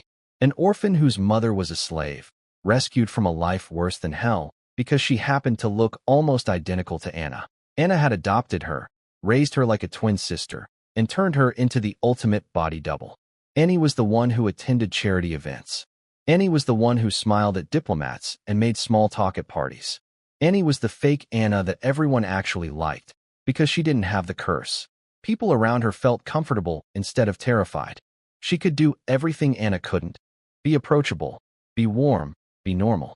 In fact, the only reason the emperor even let Anna compete for the throne was because Annie had been impersonating her for years, making the old man think his scary daughter had somehow become less scary.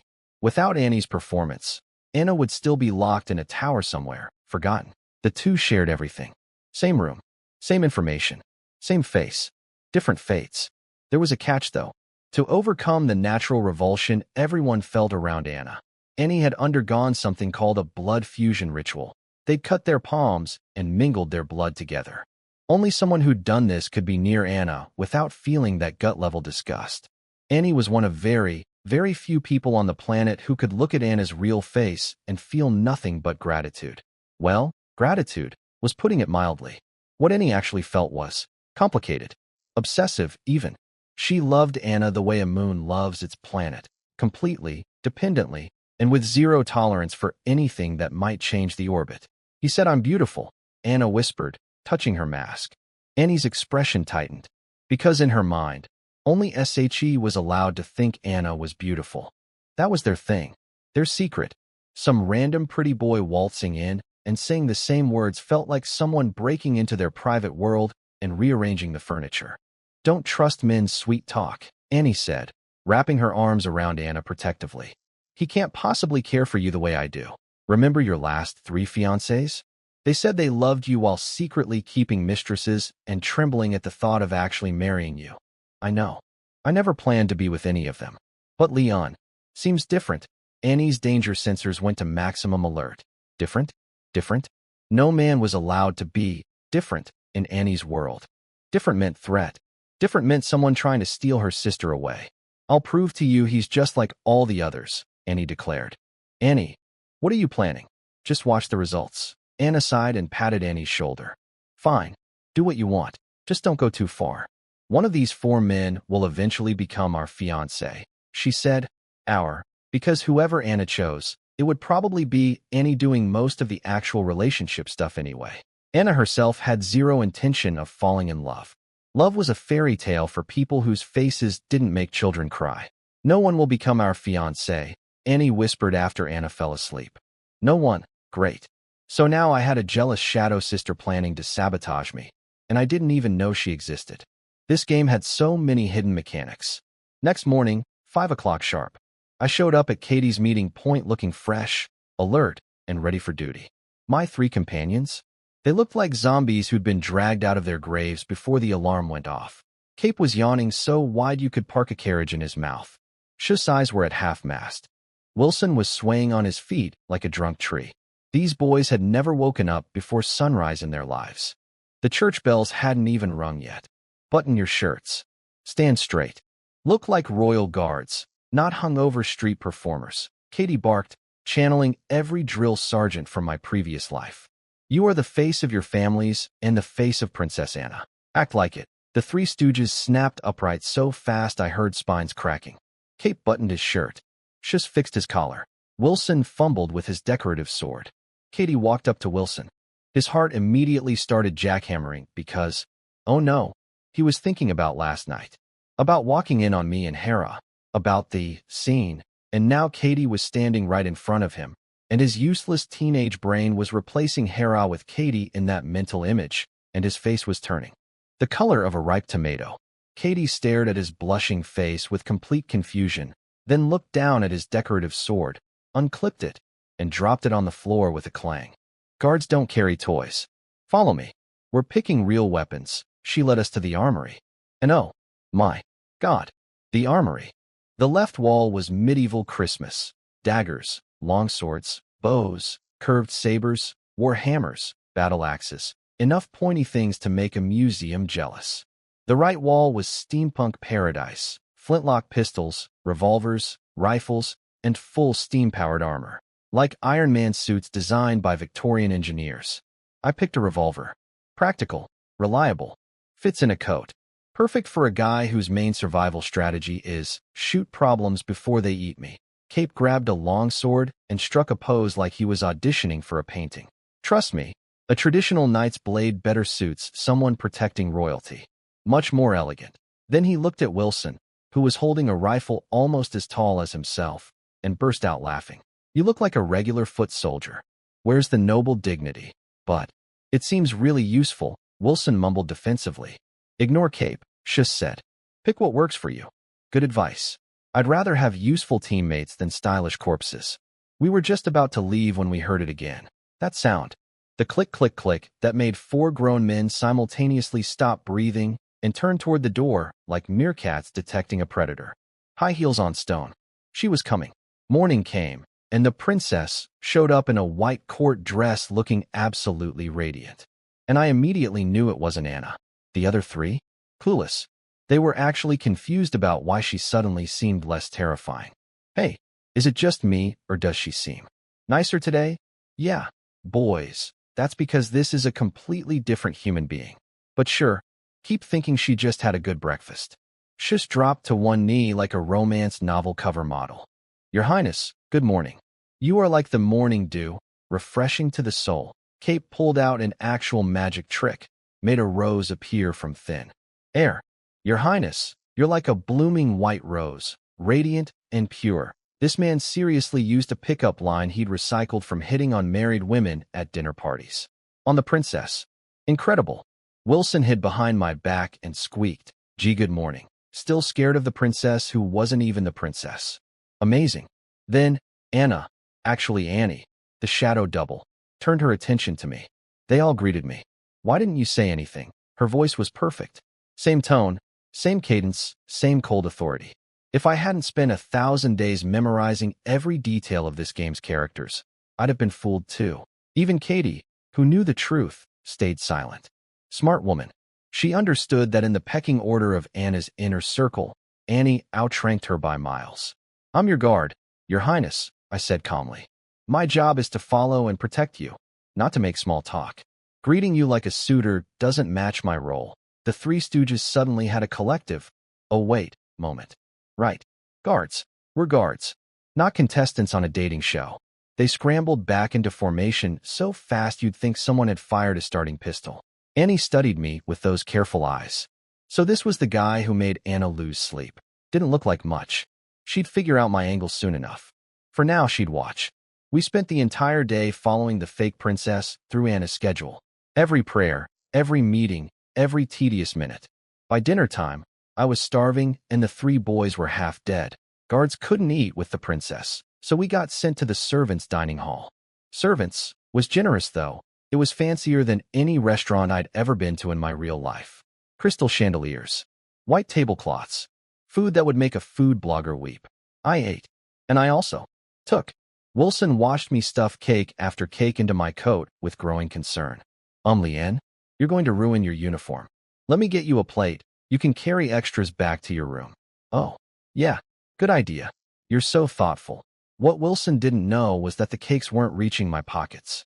They were being intercepted mid-journey by a palm-sized dragon hiding inside my coat, inhaling pastries like a tiny vacuum cleaner. Hera had discovered the greatest cheat code of her existence. Turn small, hide in someone's clothes, eat unlimited free food, and nobody can see you doing it. She was living her absolute best life in there. Leanne, you must have had a really rough childhood, huh? Cape said sympathetically. He was also a bastard son, so he understood hardship. But he couldn't figure out why I needed 17 slices of strawberry cake when everyone else was full after some goose liver. Yeah, I only recently reunited with family. Before that, I was just a commoner. Don't worry, brother. As long as I, Cape, have a single piece of bread, you won't go hungry. He thumped his chest heroically. Genuinely nice guy. Terrible judgment, amazing heart. And that's when the trouble started. Heh, a bastard son making promises? How charming. Guard Captain Damon. Tall, armored, arrogant, and radiating the energy of a man who peaked in high school and never got over it. He'd been Anna's head guard for years, came from actual nobility, and apparently had a massive problem with illegitimate children, especially good-looking ones. Insecurity is a powerful motivator. Cape slammed his fist on the table. Who are you calling a bastard? Wilson panicked immediately. Don't. Cape, please calm down. Wilson technically had the best family background of anyone present. His father was a duke, but his spine was made of overcooked noodles. He looked at me desperately. Leon, do something. Sorry, I said, looking directly at Damon. I'm also a bastard son. Damon's eye twitched. 2 bastards talking back? In his dining hall? Unacceptable. He stood up, towering over us like a brick wall in a fancy uniform. If you're really here to protect Her Highness, prove your strength. I'll stand right here. Use any weapon, use your fists, use whatever you want. If you can knock me down, you win. If you can't, pack your bags and leave. We don't welcome bastards here. His guards started whooping and hollering like it was fight night at the Colosseum. A crowd formed instantly. Bets were placed. The odds were not in our favor. Damon is a royal knight. Same level as a knight commander. He's a 5-star knight. Even standing still, he's harder to move than a mountain. I bet both bastards are gone by tomorrow. Tonight, more like. Cape, powered by pure wounded pride, charged first. Drew his sword. Lunged with everything he had. Damon didn't dodge. Didn't even flinch. He caught Cape's blade between 2 fingers. Then flicked it back. Cape went flying across the room and landed on his backside. Sword clattering away. Dignity in shambles. One move. One casual move. The guards erupted in laughter. Pathetic. Get out of my sight. I helped Cape up, sat him in a chair, and dusted off his uniform. He was shaking with frustration. He's too strong. Leanne, I wasn't listening. I was calculating. So if you go down, I said to Damon, you'll never bother us again. Damon laughed like I'd told the funniest joke of the century. That's right, pretty boy. Good. I walked toward him. Not fast. Not slow. Just walking. Like I was strolling through a park on a Sunday afternoon. Hands in my pockets. Expression bored. What's he doing? Trying to walk into him. This is even funnier than the last guy. Look at those noodle arms. This'll be hilarious. Every single guard was cackling. The whole room was one big comedy show starring the idiot bastard who thought he could bump a mountain. Then my shoulder touched Damon's. And Damon launched across the room like he'd been hit by a cannonball. His body cratered into the far wall so hard the stone cracked. Bricks fell. Dust exploded. The mighty five-star knight was buried under rubble, groaning. The laughter died so fast you could hear a pin drop in another country. How? How? Captain Damon got launched. Now, you might be wondering, Leon, you're a normal human. A gamer. A guy whose biggest physical achievement was probably opening a stubborn jar of pickles. How did you send a five-star knight through a wall? 2 words, pocket dragon. Hera, still hiding in my coat, still sticky with cake frosting, had apparently taken offense at someone threatening her food supply. I mean, her host, and provided a tiny, imperceptible boost at the exact moment of contact. Just enough force to turn a casual shoulder bump into a human railgun. Did she do it to protect me? To defend my honor? Out of loyalty and affection? No. She was annoyed that the yelling had interrupted her 17th strawberry cake. Either way, every guard in that room was now staring at me like I'd just pulled a planet out of my pocket. Damon was trying to dig himself out of a wall. Cape was looking at me like I was his new religion. Wilson had forgotten how to close his mouth. And somewhere in the shadows, watching everything, Annie narrowed her eyes. This was supposed to be a simple, pretty boy with a silver tongue. Since when was he a supernatural powerhouse? Her plan to expose me just got a lot more complicated. God must be joking with me. Cape was staring at the Damon-shaped hole in the wall like he'd just witnessed a miracle. Which, from his perspective, he had. From my perspective, I'd just been given an involuntary assist by a cake-drunk pocket dragon who was annoyed that the yelling interrupted dessert time. But hey, results are results. While everyone was still frozen in shock, I casually walked over to one of the guards who'd been loudly betting money on my humiliating defeat. I plucked his coin purse right off the table, bounced it in my palm to feel the weight, nice and heavy, probably full of silver sparrows, and smiled at him. Thanks. The guard looked like he wanted to ask for it back. Then he looked at the wall, then back at me, then at the wall again. He chose silence. Smart man. Consider it a stupidity tax. Damon dragged himself out of the rubble like a man emerging from his own grave. Dust in his hair, pride in pieces, cracks running through the wall behind him like a road map of his bad decisions. Every guard in the room tensed up, ready for round 2. Instead, Damon walked up to me and bowed. I apologize for my disrespect. Regardless of your birth status, you've earned the right to guard Her Highness. You have my respect. Then he turned to his guards. From now on, nobody bothers these 4. Understood? Yes, SIR. And just like that, the bully became my biggest fan. I wasn't surprised. I knew Damon's personality from the game. He despised weakness but worshipped strength. Show him power, and he'd follow you like a loyal dog. Show him a pedigree certificate, and he'd tear it up. Simple man. Predictable. Useful. Cape was looking at me like I was the second coming of whatever god they worshipped here. Wilson was practically vibrating with excitement. And Schuss, who'd missed the whole thing because he'd skipped dinner, came back to find his 3 companions acting like they'd just seen a dragon. Which, technically, they had. They just didn't know it. How did you do that? Cape demanded. You're a transcendent, aren't you? Schuss asked, eyes sparkling with envy. I said nothing, which everyone took as confirmation.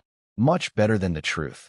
There's a grumpy lizard in my shirt who flicked him with one finger because he was being too loud during snack time. The conversation naturally drifted to the topic of transcendence, people with supernatural powers, and how they got that way. Turns out, every noble family in this world possessed a secret magic potion that could transform ordinary humans into transcendents. But there was a massive catch. 2 catches, actually. First, drinking the potion meant hearing the whispers of ancient gods for the rest of your life. Constant spiritual pollution. Go crazy, lose control, potentially turn into a monster. It was like getting superpowers from a subscription service where the monthly fee was your sanity. Second, the corruption was hereditary. Have kids after drinking the potion, and congratulations, your babies might come out as eldritch abominations. Nothing says family planning like gambling with your children's DNA. So noble families only gave the potion to expendable people, loyal servants, adopted children, bodyguards, never to their precious heirs. The important kids trained as knights instead, building strength the old-fashioned way through years of exercise and sword practice. Guys like Damon, who'd reached 5-star knight rank through pure training, were basically the legal, organic, non-GMO version of transcendence. I knew all of this from the game. The regular people in this world, Only the tippy top of the power pyramid knew these secrets. Everyone else just saw cool superpowers and wanted them without reading the fine print. Cape sighed. My father won't even let me look at the potion. Wilson nodded sadly. Same. Shish just stared at me with jealousy. Lucky you, becoming a transcendent so young. If only they knew that my transcendent power was actually a hangry dragon who'd eaten the lead container along with the cursed object inside it, because she couldn't be bothered to unwrap her food. But their complaints gave me an idea. A beautiful, devious, perfectly manipulative idea. That night, I wrote a letter to my beloved fake father, Earl Hall. And it was a masterpiece of emotional manipulation. If guilt-tripping were an art form, this letter belonged in a museum. Dearest father, it is your humble son, Lien Hall. I have successfully entered Black Rose Castle as Her Highness's guard. However, due to my status as an illegitimate child, I have been unable to fit in. I have been mocked, bullied, and physically assaulted. My frail body may not survive 3 months of this treatment. A kind noble named Wilson mentioned that noble families possess miraculous potions that grant extraordinary strength. I believe I may need such aid, or I fear I cannot endure long enough to fulfill our family's glorious mission. I laid it on thick. Damsel in distress. Loyal son in danger. Family honor at stake.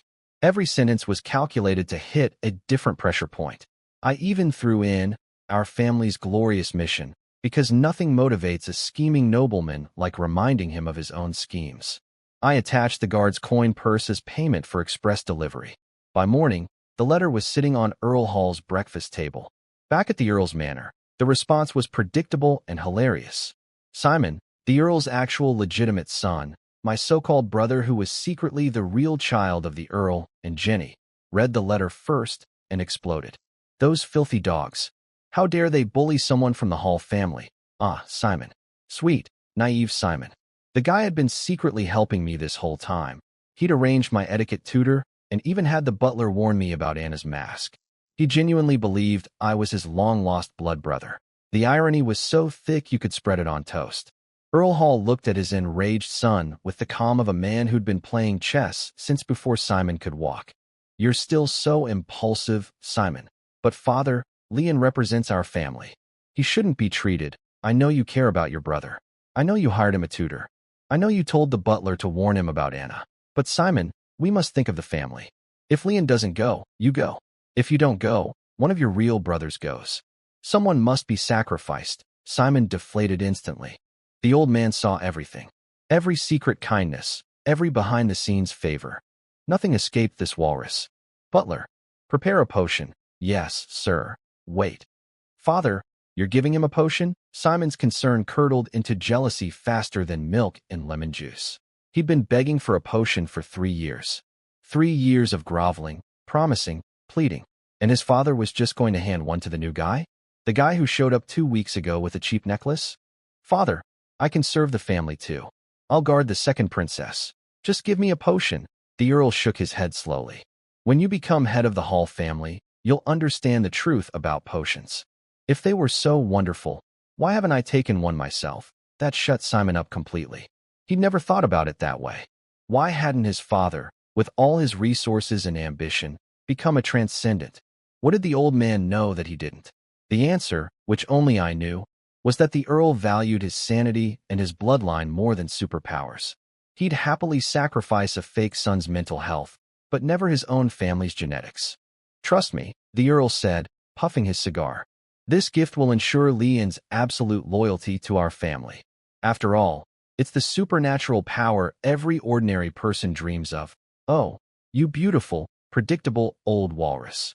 You thought I wrote that letter because I was scared of Anna. You thought I was a terrified boy begging for protection. You had no idea that I specifically engineered this entire situation to get you to voluntarily hand me the one thing I needed most in this world. A magic potion, delivered free of charge, by the man I was actively scamming. Identity. Made it up. Family connection. Fabricated. Emotional letter. Performance art. Free supernatural powers. On the way. Being a con artist in a fantasy world is the greatest career choice I've ever made. 1 week after sending my Oscar-worthy guilt trip letter, a package arrived at my door. Inside, 1 glass vial of magic potion. Free of charge. courtesy of my beloved fake daddy. I locked the door, sat on my bed, and held it up to the light. The liquid inside was alive, slowly swirling on its own, colored like a sunset drowning in blood, dark red at the center, edges glowing like molten gold. Heat radiated through the glass. Not fire heat. Something older. Something primal. Like holding a heart that had just stopped beating but hadn't gotten the memo yet. Seeing a magic potion in real life versus seeing one through a game menu? Completely different experience. In the game, it was just an icon you clicked. Here, it was beautiful and terrifying, and I could feel it wanting to be consumed. Hera was perched on top of my head in her tiny dragon form, tail dangling over my forehead like a lazy cat. "You sure about this?" she asked when I opened. Boiling blood is the most short-lived potion. I know, every magic potion had its price. Some made you insane. Some mutated your body. Boiling blood? It was refreshingly honest about its deal. It didn't touch your mind. It just ate your lifespan. Every time you used its power, you were literally burning years off your life like throwing logs into a furnace. But let's be realistic here. The apocalypse was on its way. Living to 100 meant nothing if the world ended at 27. Better to have superpowers for a short life than be a regular human for a slightly less short life that ends with being eaten by an eldritch abomination. "Unless you want to lend me your power," I suggested casually. "Absolutely not." Fair enough. She still had a previous contract to break before she could make new ones. And she was too busy plotting revenge against her ex-contract partner to consider dating again. Emotionally unavailable dragon. Classic. Then just help clean the pollution afterward. Please and thank you. Fine. Annoying insect. Her tiny tail swished across my scalp dismissively. I took a deep breath, pulled the cork, raised the vial, drank. Imagine swallowing a necklace of red-hot iron balls, each one burning a trail down your throat like a tiny meteor. That's what it felt like. Not liquid. Solid chunks of pure fire rolling down my esophagus, scorching everything they touched. My breath locked. I grabbed the table edge so hard the wood groaned. Then it hit my stomach and detonated. Not warmth. Not heat. The roar of a blast furnace's core. I doubled over, teeth grinding so hard I thought they'd shatter. The potion was disintegrating, breaking into billions of white-hot particles that punched through my stomach wall, invaded my bloodstream, and rushed through every vein and artery like lava flooding a cave system. My skin turned red. Face first, then neck, arms, everywhere. Lobster red. Cooked shrimp red. Someone call an ambulance red. Sweat burst from every pore and immediately evaporated, creating a thin layer of steam around my body. I was literally smoking like a human barbecue. I looked at my hands. The veins were glowing, bulging under the skin, pulsing with dark red light, looking exactly like underground rivers of magma visible through cracked earth. It was simultaneously the coolest and most horrifying thing I'd ever seen happening to my own body. "Focus. Guide the energy," Hera snapped from atop my head. She sounded annoyed about helping, but she was helping anyway. Weeks of free food had apparently purchased a tiny sliver of concern. "Don't let it burn out your heart, insect." My bones started making sounds. Not cracking, forging. Like an invisible blacksmith was hammering every single bone, reforging them from scratch. Aching, stretching, then a strange sensation of hardness spreading outward from the marrow. My skeleton was becoming denser, tougher, built to handle what was coming. Then my muscles joined the party. They tightened, compressed, then expanded. My fitted silk shirt ripped at the shoulders and back. Not Hulk style. I didn't balloon into a muscle mountain. It was more like being compressed into a loaded spring. Lean, dense, every fiber packed with explosive power waiting to be released. My heartbeat became a war drum. Boom, boom, boom. Each pulse sending supercharged blood screaming through my rebuilt body. And then I heard it, or rather, felt it. My blood wasn't flowing anymore. It was boiling, bubbling, rolling with heat and pressure like water in a kettle that had been left on the stove for too long. I was a sealed pressure cooker with no release valve, and if I didn't find one soon, I opened my eyes. In the depths of my pupils, a spark of molten gold ignited and spread across my entire iris. The world transformed. Everything appeared in thermal vision. The stone walls were deep blue cold. Hera was a warm orange dragon-shaped blob on my head, and I was a walking, blazing white-hot inferno. I let go of the table. 5 finger-shaped dents remained in the wood. The edges were slightly melted. I clenched my fist. I could feel it. Raw, overwhelming, intoxicating power. I could punch through this stone wall. I could outrun a galloping horse. I could cross the entire guard barracks in 3 seconds flat. Boiling blood. The potion that turns your life into fuel and your body into a weapon. Right now, I could casually destroy Damon the 5-star knight without Hera's help. But I still couldn't beat a weakened Hera. I was basically a freshly turned vampire, strong by human standards, a baby by supernatural ones. This was only the awakening stage. 3 levels existed: awakening, transformation, and perfection.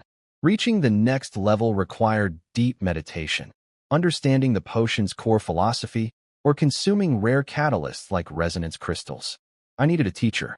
And fortunately, my teacher was currently sitting on my head, licking goose liver grease off her tiny claws. You can't expect one excellent woman to be your maid, your bodyguard, and your teacher, Hera complained.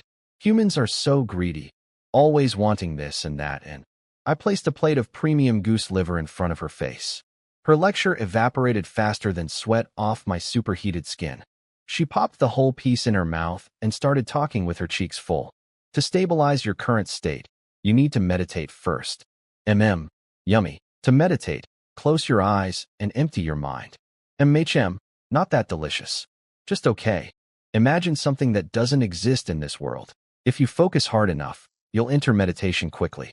Okay, fine. It's actually pretty good. For deep meditation, you'll need external help, sleeping pills, sedatives, special drugs, or magic. Is there more goose liver? Following her instructions, delivered between chewing sounds and food reviews. I closed my eyes and tried to imagine something that didn't exist in this world. My brain immediately conjured Peking duck. Beautiful, crispy, glistening Peking duck. Thin slices of golden skin laid on a white plate. Spring onions. Cucumber strips. Sweet bean sauce. Everything wrapped in a soft, warm pancake. That first bite, the crunch of the skin, the tender meat, the fresh snap of cucumber, the sweetness of the sauce all exploding together. Wait. Why Peking duck? Of all the impossible things I could imagine, smartphones, the internet, airplanes, anything, my meditation anchor was roast poultry? Because someone had been whispering, food, food, food, food, in my ear for the last 20 minutes. And now my subconscious was a restaurant menu. Thanks, Hera. The Peking duck somehow connected to a vision of the cosmos. Stars and galaxies swirling around a perfectly roasted bird floating in the void of space. It was the most absurd mental image imaginable, and it worked perfectly. 30 minutes later, my head felt swollen and my stomach was growling loud enough to wake neighbors, so I dropped out of meditation. Hera's eyes sparkled with entrepreneurial energy. Want me to tell you Boiling Blood's core philosophy? For a small additional fee? Of course. No thanks. I already know it. You what? She stared at me like I'd just told her the sky was actually green. Yeah, I knew. Boiling Blood's core concept was about converting your life, your time, into pure energy. Burning your own existence for one brilliant moment of absolute power. It celebrated desperate courage and stared into the void of sacrifice. The most direct, most cruel, and most beautifully human supernatural force in existence. A potion that said, your life is finite. Spend it like it matters. 2 paths existed to reach the next level. And I knew both of them. Because I'd read every single wiki page, forum post, and strategy guide for this game before the universe decided to make it my reality. Hera was still staring at me, mouth slightly open, a crumb of goose liver on her lip. How do you know these things? She whispered. I just smiled. Lucky guess. The ancient dragon who'd lived for millennia was being consistently out-knowledged by a 20-something gamer from another dimension. And honestly, I think that bothered her more than the stolen kisses. So while I was busy upgrading myself from regular squishy human to slightly less squishy human with fire blood, and his little shadow sister was building a case against me like a jealous detective on a reality TV show. Let me set the scene. Annie, the secret body double, the girl who looked exactly like Anna but without the curse, had spent an entire week hiring private investigators, collecting reports, and basically stalking my past life. She marched into Anna's bedroom, waving a stack of papers like she'd just solved a murder mystery. Which, ironically, she kind of had. I told you this guy was bad news. Annie was practically bouncing off the walls. Look, before he came to the capital, he lived in some backwater town called Greenwater, managed by Baron Cobb. And guess what? He was seducing the Baron's wife. He was her lover. Annie delivered this like it was a nuclear bomb of scandal. Anna looked at the report with the enthusiasm of someone reading a grocery list. We already knew he was an illegitimate child. And do you have proof? Well, witness statements. But no photographs. Because, you know, it was after the fact. Annie deflated slightly. No smoking gun photo. Just gossip. Everyone has an ugly past, Anna said quietly. Maybe he was desperate. Maybe circumstances forced him. Wait, was Anna making excuses for me? The Ice Queen? The woman who trusted nobody? She was actively looking for reasons to give me a pass? Annie's jaw tightened. This was not going according to plan. Is he still in contact with the Baroness? Anna asked. No, because she's dead. Annie pulled out a newspaper clipping. Headline, Baroness murdered by gunshot. Killer still at large. She was killed the same day she was with her lover. The lover disappeared right after. Conclusion? Leon is probably the murderer. Why else would he run? So you're saying the Hall family sent a killer to get close to me? Annie nodded triumphantly, arms crossed. Exactly. We should hold the entire Hall family accountable. Then Katie, bless her logical half-elf soul, spoke up. For noble sons, having blood on their hands isn't particularly unusual. And we have no direct evidence that Leon killed anyone. Why are you defending him too? Annie stomped her foot like a child who'd been told Christmas was canceled. I'm simply stating facts, Katie replied with the emotional warmth of a filing cabinet. But behind those cold eyes, she was fuming. Annie had hired a private detective without telling her. The head maid, the woman responsible for security. That wasn't just an insult. That was Annie publicly declaring that Katie couldn't do her job. If Katie let a problematic person near Anna, that was Katie's failure. Annie going around her was basically writing, incompetent, on her forehead. The tension between these two women could have powered the entire castle steam system. If you want to know if he did it, Anna said, standing up, I'll find out myself. If he's guilty, I'll personally send him to prison. Annie finally smiled. Victory. Or so she thought. But then Anna kept reading the report. And something caught her eye. It says the Baroness and Leon visited the black market the day she died. Why would they go there? Who knows? Probably buying illegal drugs or cursed objects or whatever shady stuff people buy in black markets. Annie shrugged. Katie, what did the Containment Bureau say about the White Dove Square incident? They detected traces of a supernatural artifact at the scene. Anna flipped more pages. The report showed that on the day of the White Dove Square incident, Leon was also at the square. He'd suspiciously climbed the clock tower. He'd purchased meat wraps and a lead box that morning. Meat wraps, lead box, clock tower, square. The gears in Anna's brilliant mind clicked into place like a royal combination lock. Annie, you accidentally found something very interesting. Of course, I'm your most reliable partner. Annie puffed up with pride. Shadow, Katie corrected her title flatly. Because apparently these two couldn't go 30 seconds without taking shots at each other. I'm going to see Leon. Right now? Now? It's the middle of the night. Maybe wait until morn. Anna was already out the door. Annie couldn't follow. The shadow and the real person could never appear outside at the same time. Rules of the game.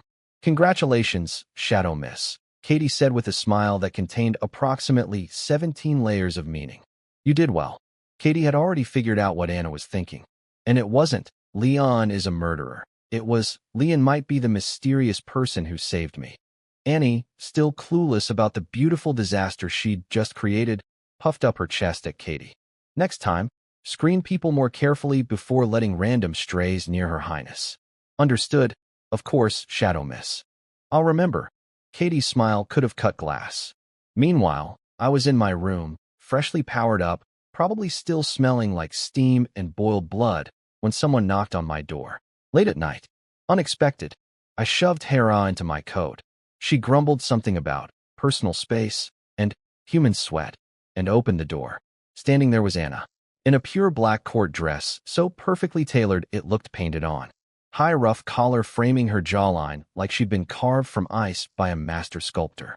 Black lace mask so intricately woven it must have taken someone a year to make. And behind the lace, her eyes were already glowing crimson. Nightmare mode. Activated. Before I could even say, good evening. Oh, come on. We hadn't seen each other in days, and her greeting was a psychic interrogation? Not even a hello? Not a how's the new job? Just straight to ripping open my brain like a Christmas present? The world shifted. Reality melted. I was in her dream domain again. But thanks to my pocket dragon insurance policy, I could still think clearly. Small blessings. The dreamscape rebuilt itself around us. First the castle hallways, then they morphed into something I recognized immediately. White Dove Square. Crowded. Bustling. And there, stepping out of a carriage with a basket of bread, was Sheila the maid, walking toward the children. Just like that day, Anna was replaying the scene. She wasn't interested in whether I'd killed the baroness.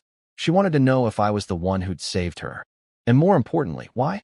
I looked at the dream recreation of the square, at the children gathering around Sheila, at the invisible bomb ticking inside a dead woman's chest. Anna was watching me, studying my reaction, looking for any flicker of recognition. Well, Anna, you wanted answers? Let's see how much truth you can handle. So there I was, stuck inside Anna's dream world, facing a ticking bomb situation, literally. Sheila was about to explode in the middle of White Dove Square, surrounded by thousands of innocent people. And me? I had absolutely nothing useful on me.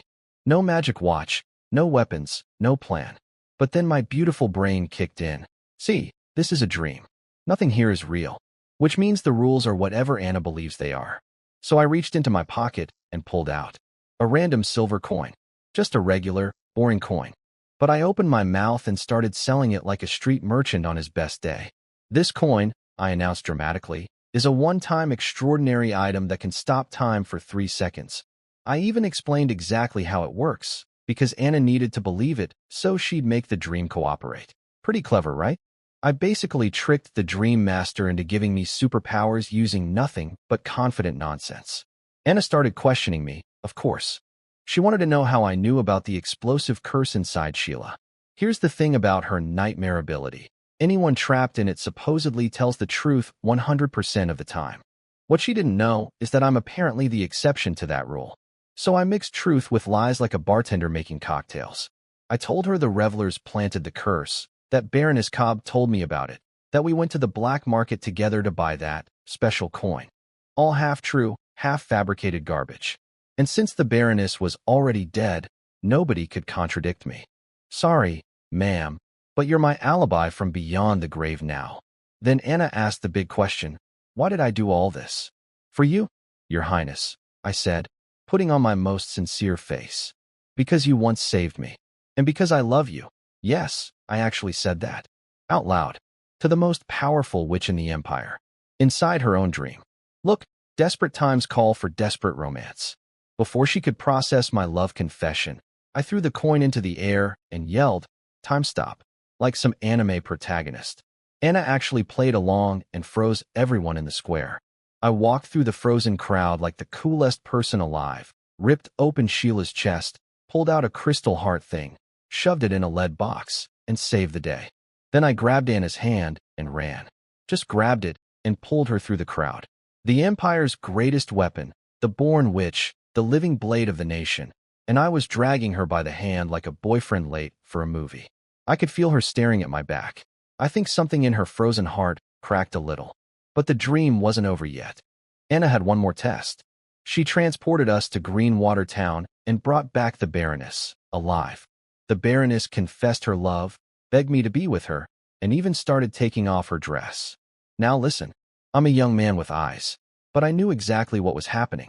Anna was testing whether I was really loyal or just another creep. So I picked up that dress faster than I've ever moved in my life, covered the Baroness back up, and delivered my best noble speech about pure friendship and respecting women. I could see Anna watching. She saw the struggle in my eyes. I'm not made of stone, okay, but she also saw me choose honor over temptation. The dream dissolved. I passed the test. When I woke up, Anna was standing at the door like nothing happened. So I bowed politely and asked, Your Highness, did you need something? Just another normal Tuesday of lying to witches, faking superpowers, and rejecting beautiful women inside someone else's dream. My life is exhausting. After Anna left my room, I leaned against the door and exhaled like a man who just survived a job interview with death herself. I did it. I actually survived the dream interrogation, fed her a perfect cocktail of lies and truth, and walked away with all my limbs attached. But the night wasn't done with me yet. The moment Anna disappeared down the hallway, every single door on my floor creaked open like synchronized cockroaches. Wilson, Hughes, and Kep, my lovely neighbors and fellow competitors for Anna's hand in marriage, all poked their heads out with faces full of burning curiosity. Kep practically sprinted to my door. How did you do it? The princess knocked on your door in the middle of the night. Teach me your ways, master. Wilson just gave me a thumbs up with the energy of a man who knows he'd faint if Anna even looked at him sideways. Honest guy, that Wilson. Hughes, though, he shot me one jealous glare that could curdle milk, then slammed his door shut. I could practically hear him clenching his fists and muttering motivational speeches to himself through the wall. Sorry, buddy, but you can't compete with a professional liar who confesses fake love inside magical dreams. I told everyone good night and closed my door. Then I let Hera out from wherever I'd been hiding her. You're welcome, she said immediately, because apparently saving me from becoming a permanent nightmare patient entitled her to maximum attitude. Yes, thank you. Oh, great and powerful Hera. What do you want? Kitchen. Tomorrow morning. First bite of everything the chef makes. Deal. Satisfied with her negotiation, Hera flew up and landed directly on top of my head. Not my shoulder. Not my pillow. My head. She curled up there like it was a throne, clearly believing that sitting on a human's head meant she was the boss. Nobody tell her that the things riding on adults' heads are usually toddlers. Meanwhile, I later learned what happened on Anna's side. And honestly, it was comedy gold. Annie, sweet, scheming, Anna-obsessed Annie, had been waiting eagerly for Anna to return. She was practically bouncing with excitement, expecting to hear that I'd been fired, arrested, or launched into the sun. Did you punish him? Is he packing his bags? Should we call the police? Then Anna dropped the bomb. He's not a murderer. He's been secretly helping me this whole time. The revelers killed the baroness, not him. Annie's face apparently went through all 5 stages of grief in about 2 seconds. She had reported me specifically to get me thrown out, and instead, she accidentally made Anna realize I was her secret guardian angel. Beautiful. Chef's kiss. The phrase, stealing a chicken only to lose the rice, was invented for this exact moment. But the real knockout punch came when Anna quietly said, he told me he admires me. Annie almost fell over. Katie, the sharp half-elf butler, immediately started planning which of my rival cousins to poison so I could inherit a proper noble title. That woman is terrifyingly practical, and I respect her deeply. The worst part for Annie? Anna announced she would personally spend time with me going forward. No more sending Annie as a substitute. Anna wanted to handle me herself. That sound you hear? That's Annie's entire world crumbling like a cookie in hot tea. She stormed out, nearly tripped on her own dress, and swore she'd prove everyone wrong about me. Good luck with that, princess number 2. So there I was, finally ready to sleep. Hera was snoring on my head. The bed was soft. Everything was peaceful. Then someone knocked on my door. Again, I stared at the ceiling and seriously questioned what I did in a past life to deserve this. Just when I thought the universe would finally let me sleep, another knock at my door. I swear this castle has a Botherly Inn schedule posted somewhere. I opened the door and, oh look, it's Annie. Pretending to be Anna. Again. She was wearing this champagne-colored silk dress that practically glowed in the candlelight, with a white lace mask covering half her face. She looked absolutely stunning, like a painting that walked off its canvas and decided to ruin my evening. But here's the thing the game designers apparently forgot. Anna always wears dark clothes and a black gold mask. Annie wears light clothes and a white silver mask. It's literally color-coded. A toddler could tell them apart. But sure, let's pretend I'm fooled, because seeing through someone's disguise and keeping your mouth shut, that's adult wisdom right there. Your Highness, did you need something else? I asked innocently. You've done so much for me, she purred with a sneaky glint in her eyes. I should reward you. Then she waltzed right into my room and closed the door behind her.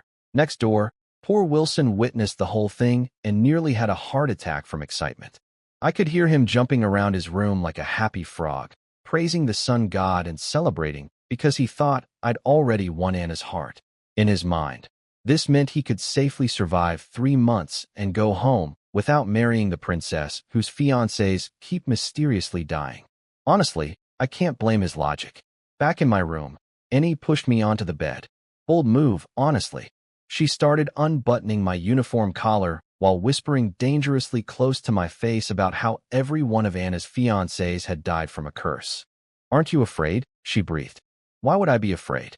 Those are just nasty rumors people made up to hurt you. Even if they're true, I'd gladly accept whatever comes, as long as I can be with you, Princess Anna." I stared deep into her eyes with my best melancholy romantic expression. She actually wavered for a second. I could see the confusion flash across her face. Wait, is this guy actually serious? What Annie didn't know was that Anna was watching everything through their shared magical pendant, the crystal eye. 2 necklaces, one on each of them, letting them see through each other's vision. So while Annie was trying to seduce me, Anna was sitting in her fancy bedroom watching the whole show like it was live theater. And from what I heard later, she was not enjoying it. Fists clenched, chest tight, feeling like someone dropped a rock on her heart. Katie the butler apparently tried to warn Anna that Annie was out of line, but Anna shut her down. Even now, she trusted Annie completely. Sweet but dangerously naive. Then Annie played her trump card. She pulled off her mask, revealing her flawless porcelain face. Identical to Anna's, but without the curse marks. Perfect skin, perfect features, like God's favorite art project. "Now do you like me even more? Don't you want me right now?" This was her trap. If I jumped on her like a hungry wolf, it would prove I only cared about looks and could never truly love the cursed Anna. Too bad for Annie. She picked the wrong con artist to con. I shoved her away instantly, letting pure disgust flood my face. The kind of expression a man makes when he discovers his girlfriend is actually a stranger. Oscar-worthy performance, truly. "You're not Princess Anna," I growled. "Who are you?" Then I pulled out my revolver and pressed it against her chest. "Start talking, or I pull the trigger." Annie's eyes went wide. Her brilliant seduction plan had just crashed and burned so spectacularly that the wreckage could be seen from space.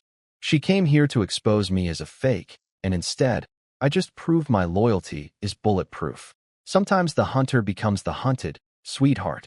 So Annie stood there with a gun pressed against her chest, staring at me like I'd just slapped her with a fish. Apparently nobody had ever responded to her perfect face by pointing a weapon at it. "First time for everything, sweetheart." She tried to flip the situation. "I am Anna. Maybe you're the assassin here. Nice try?" But I had the ultimate comeback ready. "Anna has a flower growing on her face." "You don't. Stop lying. You're one of those Reveler cultists, aren't you? I'll kill you right now." I pulled the trigger. Bang. And then, poof. Annie vanished and Anna appeared in her place. Apparently, their matching crystal eye pendants can instantly swap their positions. The cost? 1 month of memories. Anna paid that price without hesitation to save Annie from the bullet I absolutely meant to fire. Well, technically I knew Anna would intervene, but Annie didn't need to know that. Anna dodged the bullet like it was moving in slow water, because of course she did. She's a witch. Bullets are probably just spicy air to her. Then she pulled me into another dream. In this version, the whole Annie encounter was rewritten as just a weird nightmare. Clever. This way Annie's secret identity stays protected, and I just, remember, having a strange dream about a fake Anna. Meanwhile, back in reality, Annie was apparently having a complete meltdown. She collapsed on a bed, crying and gulping coffee while babbling to Katie about how I almost murdered her. "He's a maniac. He tried to kill me." Katie's response? "Yeah, and if it wasn't for the princess, you'd be dead. Maybe stop doing stupid things. Beautiful." I love Katie more every day. But Annie, stubborn, glorious Annie, refused to accept defeat. Her new theory? "I'm just not his type." "Katie, you go seduce him next.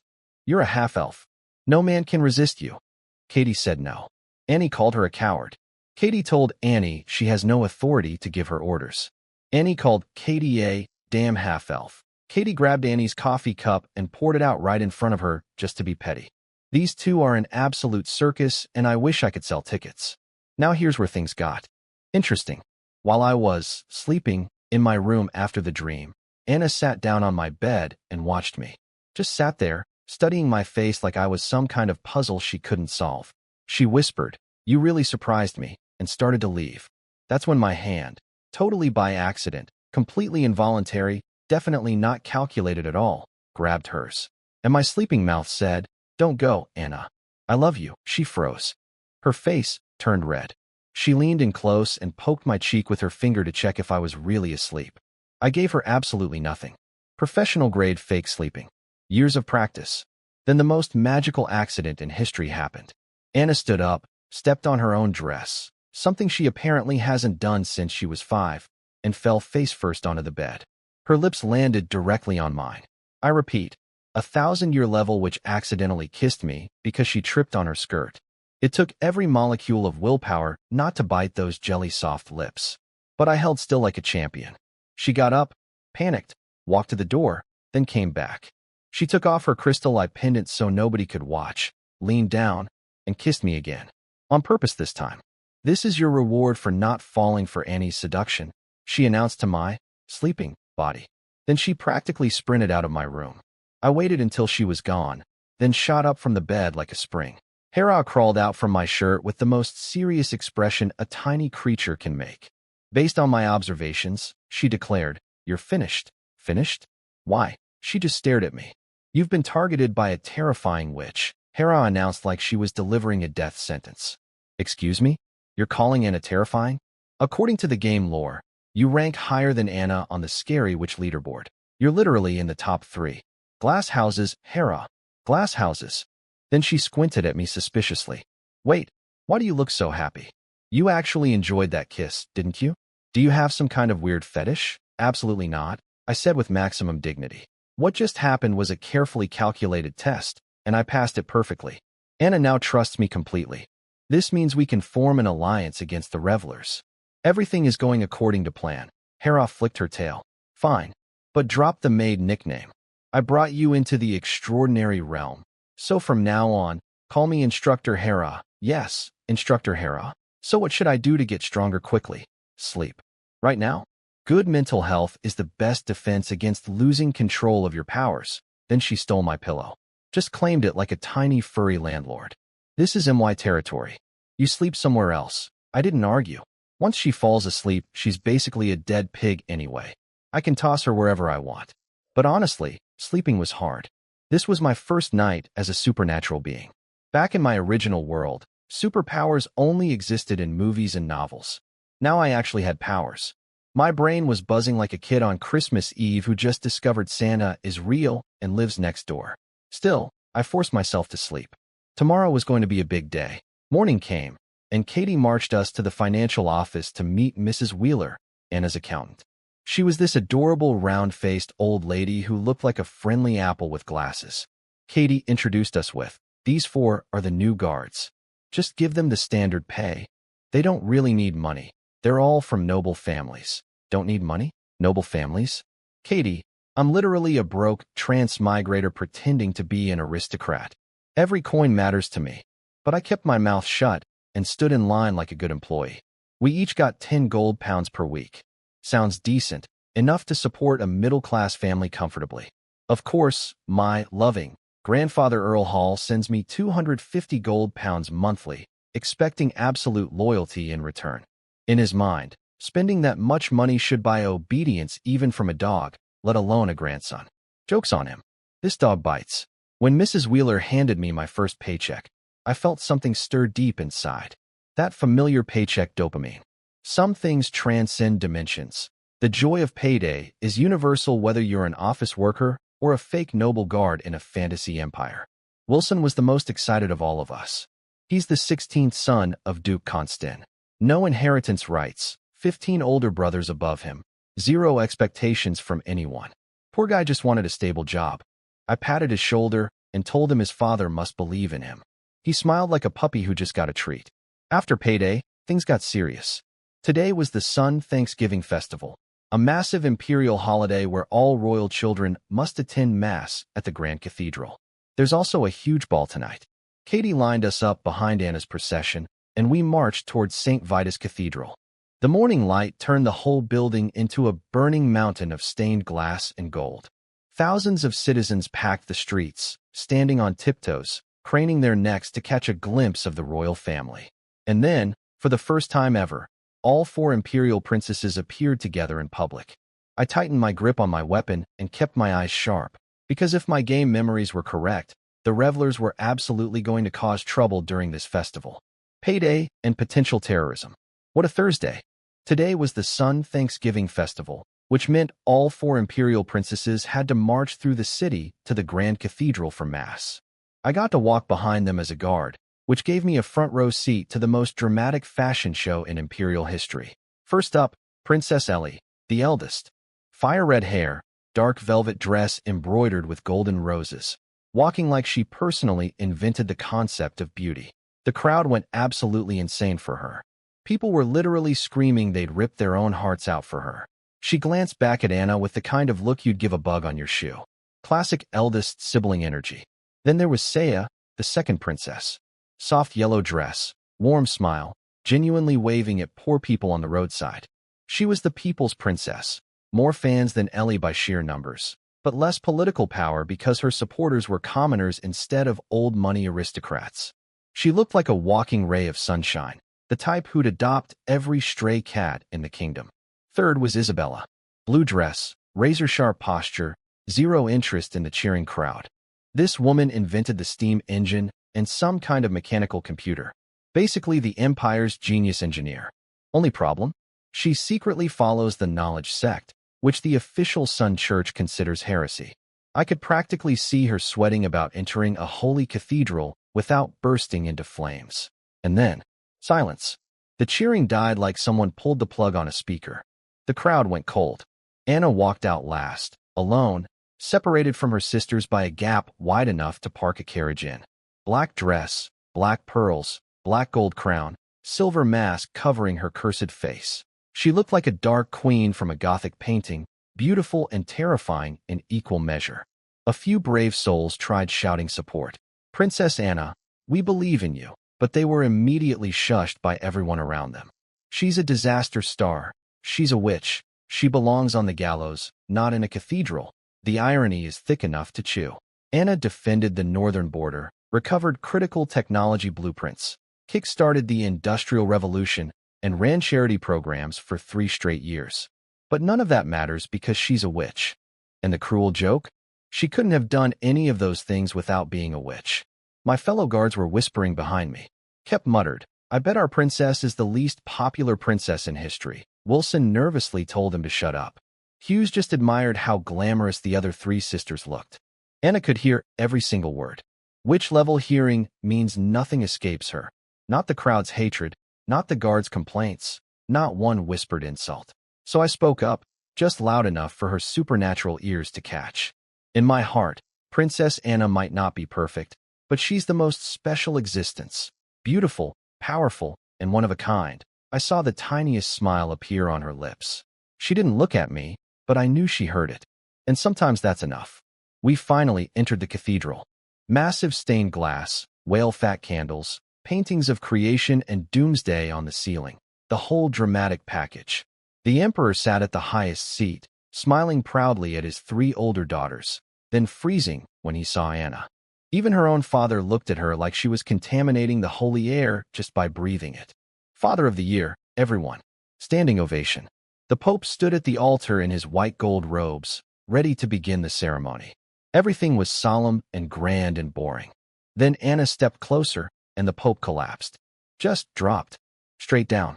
Clutching his own throat. Face turning purple, choking on nothing. The whole cathedral erupted into chaos. Because of course something terrible happens the moment Anna walks in. Murphy's Law isn't a theory in this world. It's my full-time job description. The Pope collapsed, and naturally everyone blamed Anna. Because of course they did. 1,000 people in this cathedral, and somehow the witch standing 30 feet away is responsible for an old man falling over. Incredible detective work, everyone. The royal guards and Sun Knights immediately drew their weapons on Anna. My team drew weapons right back. For a holy place of worship, there were suddenly a lot of swords pointed at people. The emperor told everyone to stand down, then looked at Anna with pure disgust. This is a sacred place. You shouldn't have come. That's when something inside me snapped. I stepped in front of Anna and blocked her from every hateful stare in the room. She's fought 300 days on a battlefield nicknamed the meat grinder for these ungrateful people, and they repay her by treating her like garbage in church. Your Majesty, I can save the Pope, but I need everyone to back up. The Emperor raised an eyebrow. You can save him? Earl Hall, my lovely grandfather, jumped up screaming at me to sit down and stop embarrassing him. Heartwarming family support, as always. The Emperor made me a deal. Save the Pope and earn the Hall family name officially. Fail and die alongside him. What kind of psychotic healthcare policy is that? Doctor fails, doctor dies?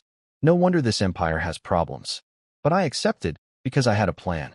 A beautiful, shameless, absolutely criminal plan. I knelt beside the Pope and started examining him. What I was actually doing was pickpocketing the most powerful religious figure in the empire. Right there, in God's house, under God's spotlight. First find, a lucky coin. Guaranteed good fortune with every flip. I squeezed Hera hiding in my coat, and she instantly wrapped the coin in fake black smoke like it was cursed. This coin has been contaminated, I announced gravely. It's causing the Pope suffering. I smashed it on the ground. Hera created an illusion of it shattering into pieces. The real coin? Already safely in Hera's greedy little claws. Next, a red flame crystal. 3 uses of absolute firepower.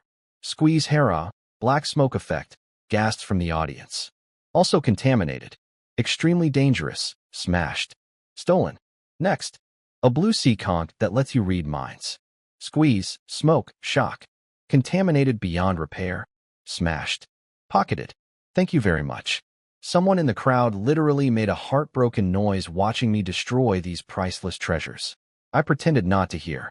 The Anomaly Containment Bureau tried to intervene and recover the items, but Anna stood behind me radiating murder energy, so cold it could freeze lava. Her eyes basically said, "Touch him and I'll redecorate this cathedral with your organs." Nobody moved. A cardinal tried to stop me by arguing the Pope could purify himself.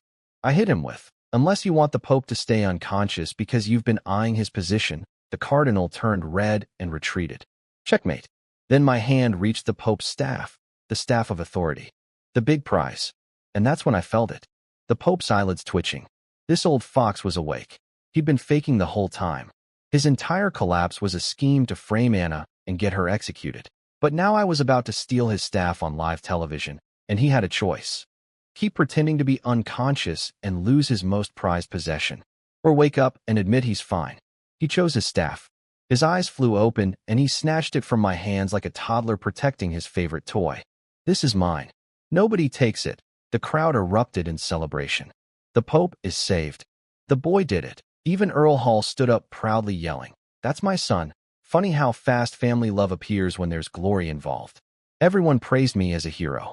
Meanwhile, the Pope sat there clutching his staff, staring at me with the fury of a man who just got robbed in his own church by a teenager. "Sorry, Your Holiness. Better luck next scheme. Time to wrap up my greatest heist with a victory speech." I turned to the Pope and started showering him with compliments, so thick you could spread them on toast. "Your Holiness, you collapsed because you worked too hard for the Empire. You sacrificed your own body, observing the future. You're the greatest Pope in history." The old man couldn't argue without exposing his own scheme. I watched him swallow his rage like bitter medicine while the crowd nodded along. Beautiful. Nobody was blaming Anna anymore. Now everyone thought the Pope just carried too many cursed items. Problem solved, reputation laundered, stolen goods secured. Then I got cocky. I destroyed those items under the sun god's guidance. I declared dramatically, throwing my hands up like a martyr. I accept any punishment. That's when the cathedral's divine symbol flickered. Oh no, I forgot one tiny detail about this world. The gods are real. I just lied repeatedly inside the sun god's own house, robbed his Pope, and claimed divine authorization I absolutely did not have. A beam of light punched through the stained glass and landed directly on me. "Hera, save me." Hera panicked too. She was already planning her escape route, ready to abandon me like a rat leaving a sinking ship. Loyalty? She chose lunch over loyalty every time. But the light was faster than her little legs. It wrapped around both of us and nothing happened. No burning. No divine smiting. Just warmth. Like a gentle hug from the universe's most powerful grandparent. The sun god wasn't punishing me. He was smiling at me. I have never been more confused in my entire life across 2 worlds. Even Hera was floating there covered in question marks. Every bishop dropped to their knees. The Pope stood there looking absolutely betrayed by his own God. The expression on his face said, "I've served you my entire life, and you're blessing this con artist?" The Emperor quickly jumped on the bandwagon. "I authorized everything. And as promised, you're officially a Hall family member now." I thanked God, thanked the Emperor, and desperately wanted to run before the Sun God changed his mind. Then a cardinal suggested I join the Holy Church. Great career opportunity, nobles would kill for it. But joining the church meant leaving Anna, and more importantly, being monitored by the Pope who now wanted me dead. No thank you. I serve Princess Anna. The entire cathedral gasped like I'd slapped a baby. Nobles called me an idiot. Believers questioned my sanity. All four princesses stared at me. Ellie with envy, Saya with curiosity, Isabella with sharp analytical eyes already dissecting the Pope's fake collapse. The Pope tried one last guilt trip. "You'd rather serve a mortal than God." That's when Anna stepped forward and dropped a nuclear bomb. "He's not a servant. He's my fiancé." The cathedral exploded with gossip. Her fiancés always die. The curse will get him. Why would anyone choose the witch? Most men would have run. Most men would have pretended they didn't hear. Most men would have suddenly developed amnesia. I walked to Anna, dropped to one knee in front of every noble, every priest, every princess, and the god literally watching from above, took her hand, kissed it, and said, "Princess Anna, will you marry me?" A nobody with no title, no wealth, no family fortune, just one honest heart. The crowd went silent. Was I terrified? Absolutely. Was this strategically necessary? 100%. Did my heart also beat a little faster than strictly professional? I refused to answer that question. I barely finished my proposal when Grandpa Hall jumped up like someone lit a firecracker under his chair. "He's my son. I'll give 1/3 of my entire fortune as a wedding gift. 1/3 of the richest man in the empire's fortune. For me, the guy he treated like a stray dog last week." But I understood immediately. Hall didn't suddenly develop fatherly love. He needed Anna's military power to protect his banking and mining empire from competitors trying to carve up his business. And who's scarier than a witch? Nobody. That's who. I glanced at Anna and realized something even more impressive. She'd orchestrated this entire situation. She'd been quietly pressuring the Hall family through proxy companies and rival businesses, making Grandpa feel threatened enough to voluntarily offer his wallet. This woman plays chess while everyone else plays checkers. My future wife is terrifying and I love it. "I accept," Anna said. My heart did a little skip, but then the businessman in me couldn't resist asking, "Is it because of the money or because of me?" Anna paused. I could see guilt flash behind her mask. Then she did something nobody expected. She promised not to touch a single coin of my inheritance. Not one. She basically signed an imaginary prenuptial agreement in front of the entire empire's elite. Katie nearly fainted. Their whole campaign funding plan just evaporated because Anna chose my feelings over political advantage. Behind me, my fan club was going wild. Kep was flipping his hair and bragging to strangers. "That's my brother right there." Wilson, sweet, terrified Wilson, straight up promoted me to Big Brother status on the spot. Then Simon appeared from literally nowhere claiming to be my actual blood brother, which technically he is, and started competing for bragging rights. Poor Hughes stood there looking like someone canceled his birthday. My engagement meant the four-family competition was over 3 months early. He briefly considered whether my death might reopen his chances, then immediately started praying for forgiveness. "Buddy, I appreciate the honesty." Then the Pope ruined everything. "I object," the old fox announced. "This boy is chosen by God. He shouldn't marry a witch. He can pick any of the other 3 princesses instead." Excuse me? What? Did this man just offer me 3 princesses like a restaurant menu? Today's specials: the Empire's Rose, the Empire's Pearl, or the Empire's Heart. Choose your flavor. The entire cathedral went nuclear. Every jaw in the building hit the floor simultaneously. Grandpa Hall puffed up like a proud rooster. "That's my boy. I've been secretly training him to be God's chosen one." "Nobody asked you, Grandpa." The Marquis of Bera glared at Hall with pure jealousy, then looked at his own useless son Kep, who was busy fixing his hair, and probably considered disowning him right there. Emperor Louis actually paused and looked at his 3 older daughters with a calculating expression. I could see the gears turning. Why waste this, God-chosen, son-in-law on the scary witch daughter when precious Ellie could have him? Ellie looked intrigued. Saya looked curious. Isabella looked like she was already solving me like an equation. And Anna? Anna's face was darkening like a storm cloud rolling over a mountain. The temperature around her dropped so fast I expected icicles to form on the church columns. I could practically hear the thought radiating from behind her mask. Touch my fiancé, and everyone in this building dies. The Pope wanted to save the world from Anna. But right now, he might have accidentally started the apocalypse 5 minutes early. The Emperor backed up the Pope like a politician smelling opportunity. The Pope's wishes are my wishes. Leanne, you're too valuable to rush into marriage. Take your time. Consider all your options. Translation, don't marry the scary daughter. Pick one of my favorites instead. The crowd went feral. Nobles were whispering, commoners were gawking, and somewhere a street vendor was probably selling popcorn. Then Princess Ellie. The empires rose, the most beautiful woman alive. The girl men literally duel over, extended her hand toward me. Her green eyes swept over my face like she was inspecting merchandise at an auction. Her 4 existing guards looked like someone had poured lemon juice into their souls. One blonde guy actually whined. But Ellie, you promised you'd choose me. She crushed him without blinking. I said I'd consider you. That's different. Another silver-haired suitor protested she'd promised to get engaged to him. Her response? Sorry I lied. But I'm so pretty that any lie should be forgiven, right? And somehow these men got mad at me instead of her. The logic of simps transcends all dimensions. Then sweet Saya, the people's princess, gathered her courage and stammered out an invitation too. I also admire Leon's character. I'd like him as my guard. Her fanboys in the crowd burst into tears like a choir of heartbreak. And then Isabella, the genius engineer who never cared about romance, whose 4 guards were literally forced on her by the Emperor, stepped forward and said, I'm interested in you too. 3 princesses. 3 outstretched hands. The Emperor beaming. The Pope nodding. The entire cathedral holding its breath. Meanwhile, Grandpa Hall was strutting around like a peacock. That's my son. I secretly trained him to be this amazing. Simon jumped in defending me from haters, threatening to duel anyone who called me a bastard. I'd never even properly met Simon before today, but apparently we're best brothers now. Family love really activates when you become famous. Poor Hugh stood in the corner looking like his dog died. His car got stolen, and his girlfriend left. All simultaneously. He'd secretly loved Isabella, was forced to pursue Anna, lost Anna to me, and now Isabella wanted me too. The universe was personally bullying this man. Everyone in the cathedral was placing bets.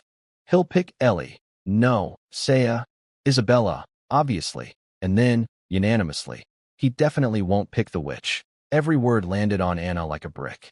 I could feel it, the curse flower on her face growing, her aura turning deadly cold.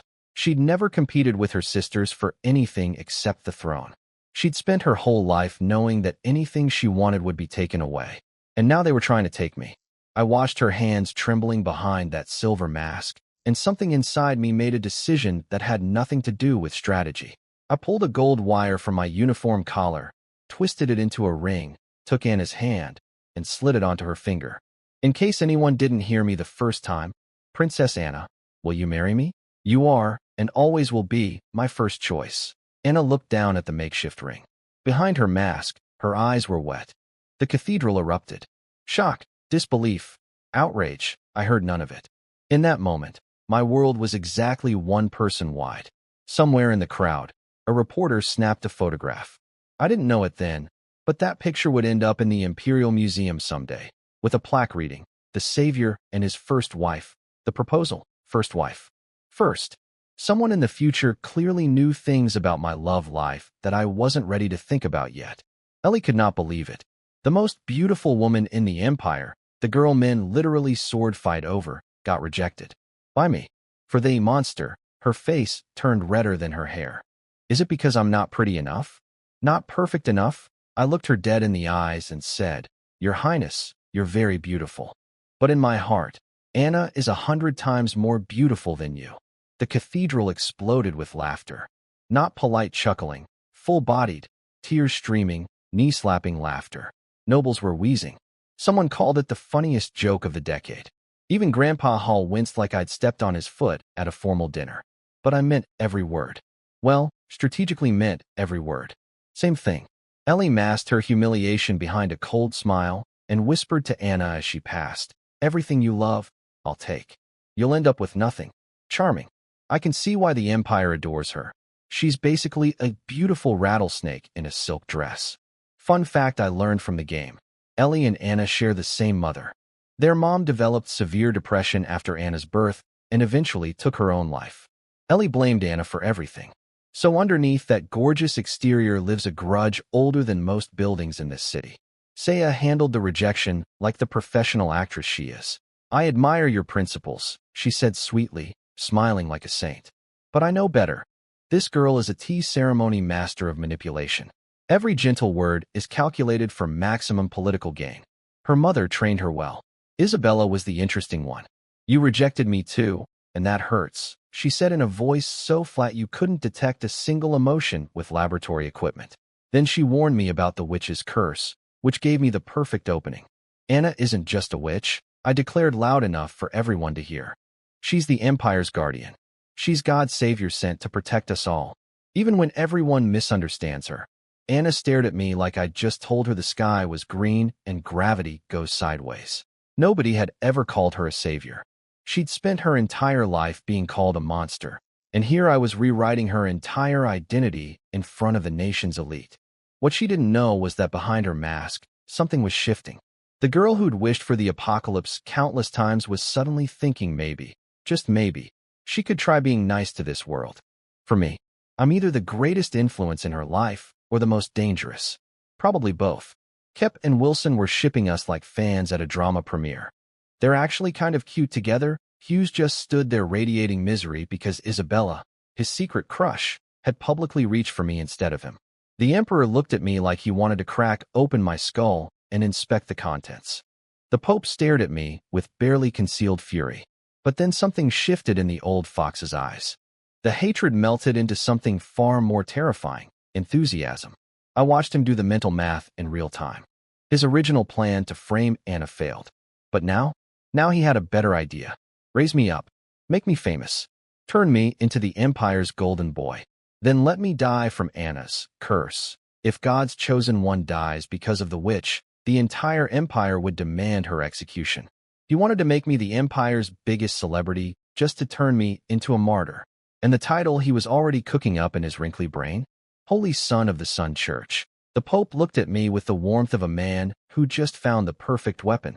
I didn't know his plan yet, but somewhere deep in my survival instincts, a tiny alarm bell started ringing.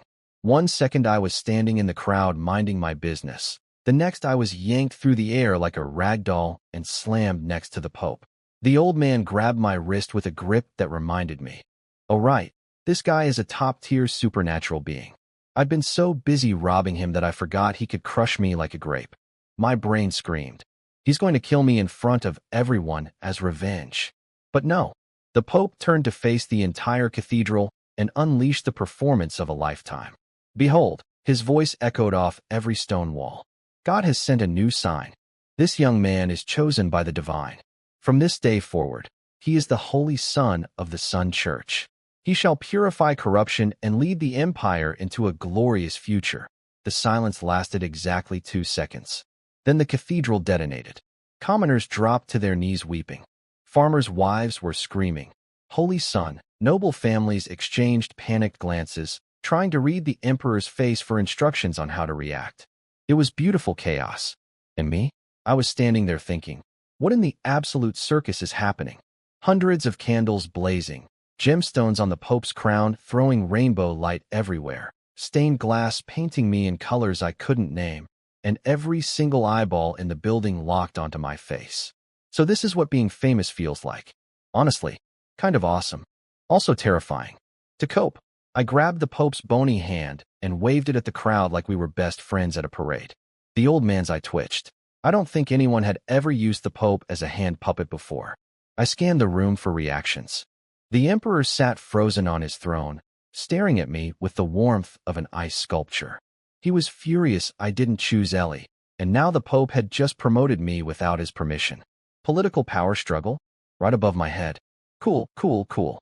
Saya had gone white as chalk, covering her mouth like she might scream. Isabella's eyes narrowed into analytical slits. I could see her calculating the Pope's angle. Smart girl. She knew this wasn't generosity. Anna almost charged the stage to rip the Pope apart for grabbing me. Katie had to physically hold her back. But behind the rage, I could see confusion. Was the Pope accepting her? No. Anna was too sharp for that. She smelled a trap. Grandpa Hall looked like a farmer who'd won the lottery, but wasn't sure if the ticket was real. His ceremonial gloves were crushed into a wrinkled ball in his fist. The richest man in the empire, wobbling on his feet, needing a friend to hold him upright. The Pope stepped back and bowed to me. Actually bowed. Then offered me center stage. I understood his game perfectly. He wanted to build me into the empire's biggest idol, then let me die from Anna's curse. A martyred holy son killed by the witch. The perfect excuse to execute her. Cute plan, old man. But you just handed me the biggest megaphone in the empire. I sighed dramatically and said, well, I tried to keep it secret, but you've all figured it out. Yes, I'm here to save the world. Please, let me lead you toward a brighter future. The Pope nearly choked. The crowd went absolutely wild. Holy son, holy son, holy son. Even the skeptical nobles were nodding along because honestly, I delivered that line with the confidence of someone who actually believed it. Method acting at its finest. Then, while everyone was still riding the high, I dropped my real bomb. The revelers are planning to spread a plague at tonight's royal ball. We must stop them. The cheering stopped. Every face went pale. Welcome to being the holy son, folks. No rest for the savior. Time to use my shiny new holy son title for something actually useful. According to my game knowledge, the revelers' next move was spreading a plague called the Terminus Plague at tonight's royal ball. This thing makes flowers grow on your body until you literally become soil for more flowers. And it spreads through physical contact. Their plan? Blame it all on Anna, since she already has a Terminus flower on her face. Evil, but annoyingly clever. Originally, I planned to quietly handle this myself at the ball. But why sneak around when you've got the most overpowered job title in the empire? I'm the holy son now. I can just tell people what to do. So I announced it. Right there in the cathedral. The revelers are going to release a plague at tonight's ball.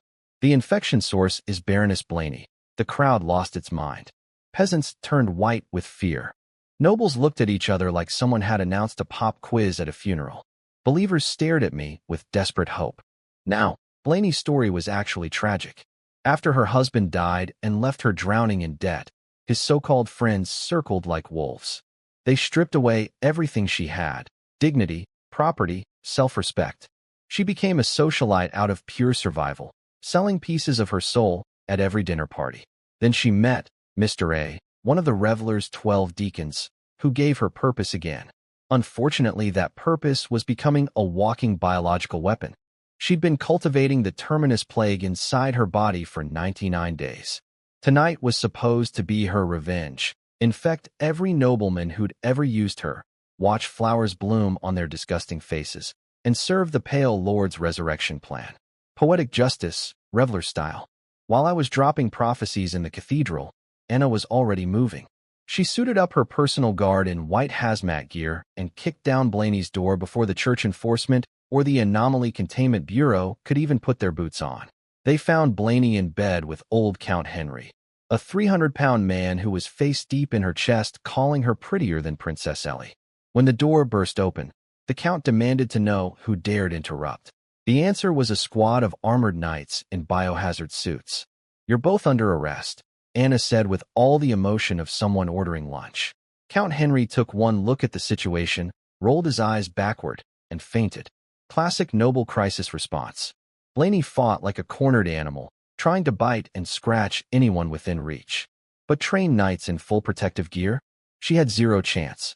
They wrapped her up like a dangerous burrito and hauled her to the cathedral. The royal ball was cancelled. Nobody wanted to dance with potential plague carriers. Then came the part one dreaded, alone time with the Pope. He cornered me and demanded to know how I knew about the plague. I put on my best mysterious prophet face. "Your Holiness, some things I cannot reveal, just as you cannot speak your prophecies aloud. We are both chosen by God. Simply trust me." The Pope stared at me like he wanted to strangle a holy relic. Emperor Louis threatened me too. If there's no plague, you'll pay dearly. He was extra angry because, fun fact, he was also one of Blaney's lovers.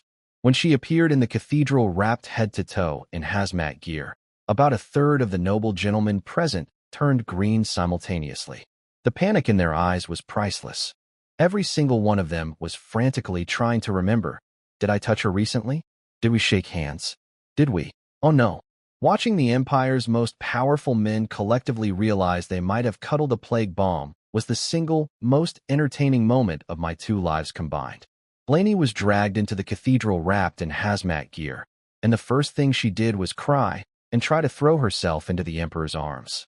Louis jumped backwards so fast he nearly tripped over his own throne. The man looked at half-dressed old Count Henry standing next to her and realized, yep, his favorite girlfriend had been cheating on him with a guy older and fatter than himself.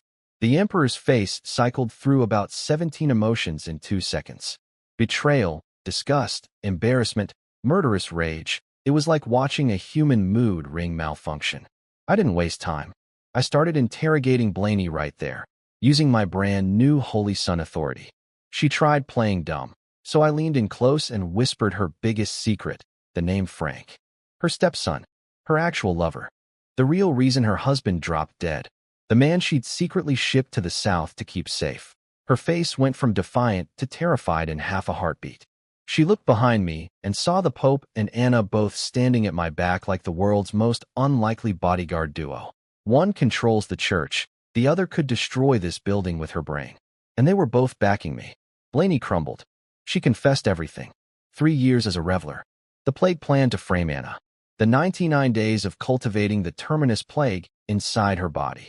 I asked about Mr. A, the mysterious reveler deacon who recruited her. No luck. She'd never seen his face. Always masked, always cloaked. Back in my gaming days, I'd just punched through A's hideout with maxed out gear. But here in reality, with no divine equipment and exactly one life, I needed actual intelligence. Frustrating. Then Blaney did something I honestly didn't expect. She started laughing. Not nervous laughter. Full psychotic villain cackling. She pointed at the crowd of distinguished gentlemen and screamed, "You're all infected. The plague has been inside you for months. Every single one of you who spent a night with me. Congratulations, you're going to die with me." The cathedral transformed into pure chaos. Noble lords who'd been sitting with perfect posture 5 minutes ago were now screaming profanity that would make sailors blush. "You filthy. You disgusting."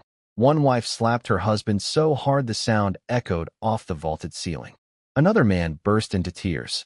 Someone tried to charge at Blaney, but was held back by guards. Emperor Louis started trembling. He'd spent 2 weeks straight with Blaney recently. The most powerful man in the Empire was shaking like a leaf because he couldn't keep his royal hands to himself. Saya tried to help her father, but his servant pulled her back. "Don't touch anyone, Your Highness." Suddenly, every person in this cathedral was looking at everyone else like they might be radioactive. I let the panic cook for exactly long enough, then raised my voice. "Everyone shut up, silence. Every eye on me. If you want to live, be honest. Everyone who slept with Baroness Blaney, move to the left side of the cathedral.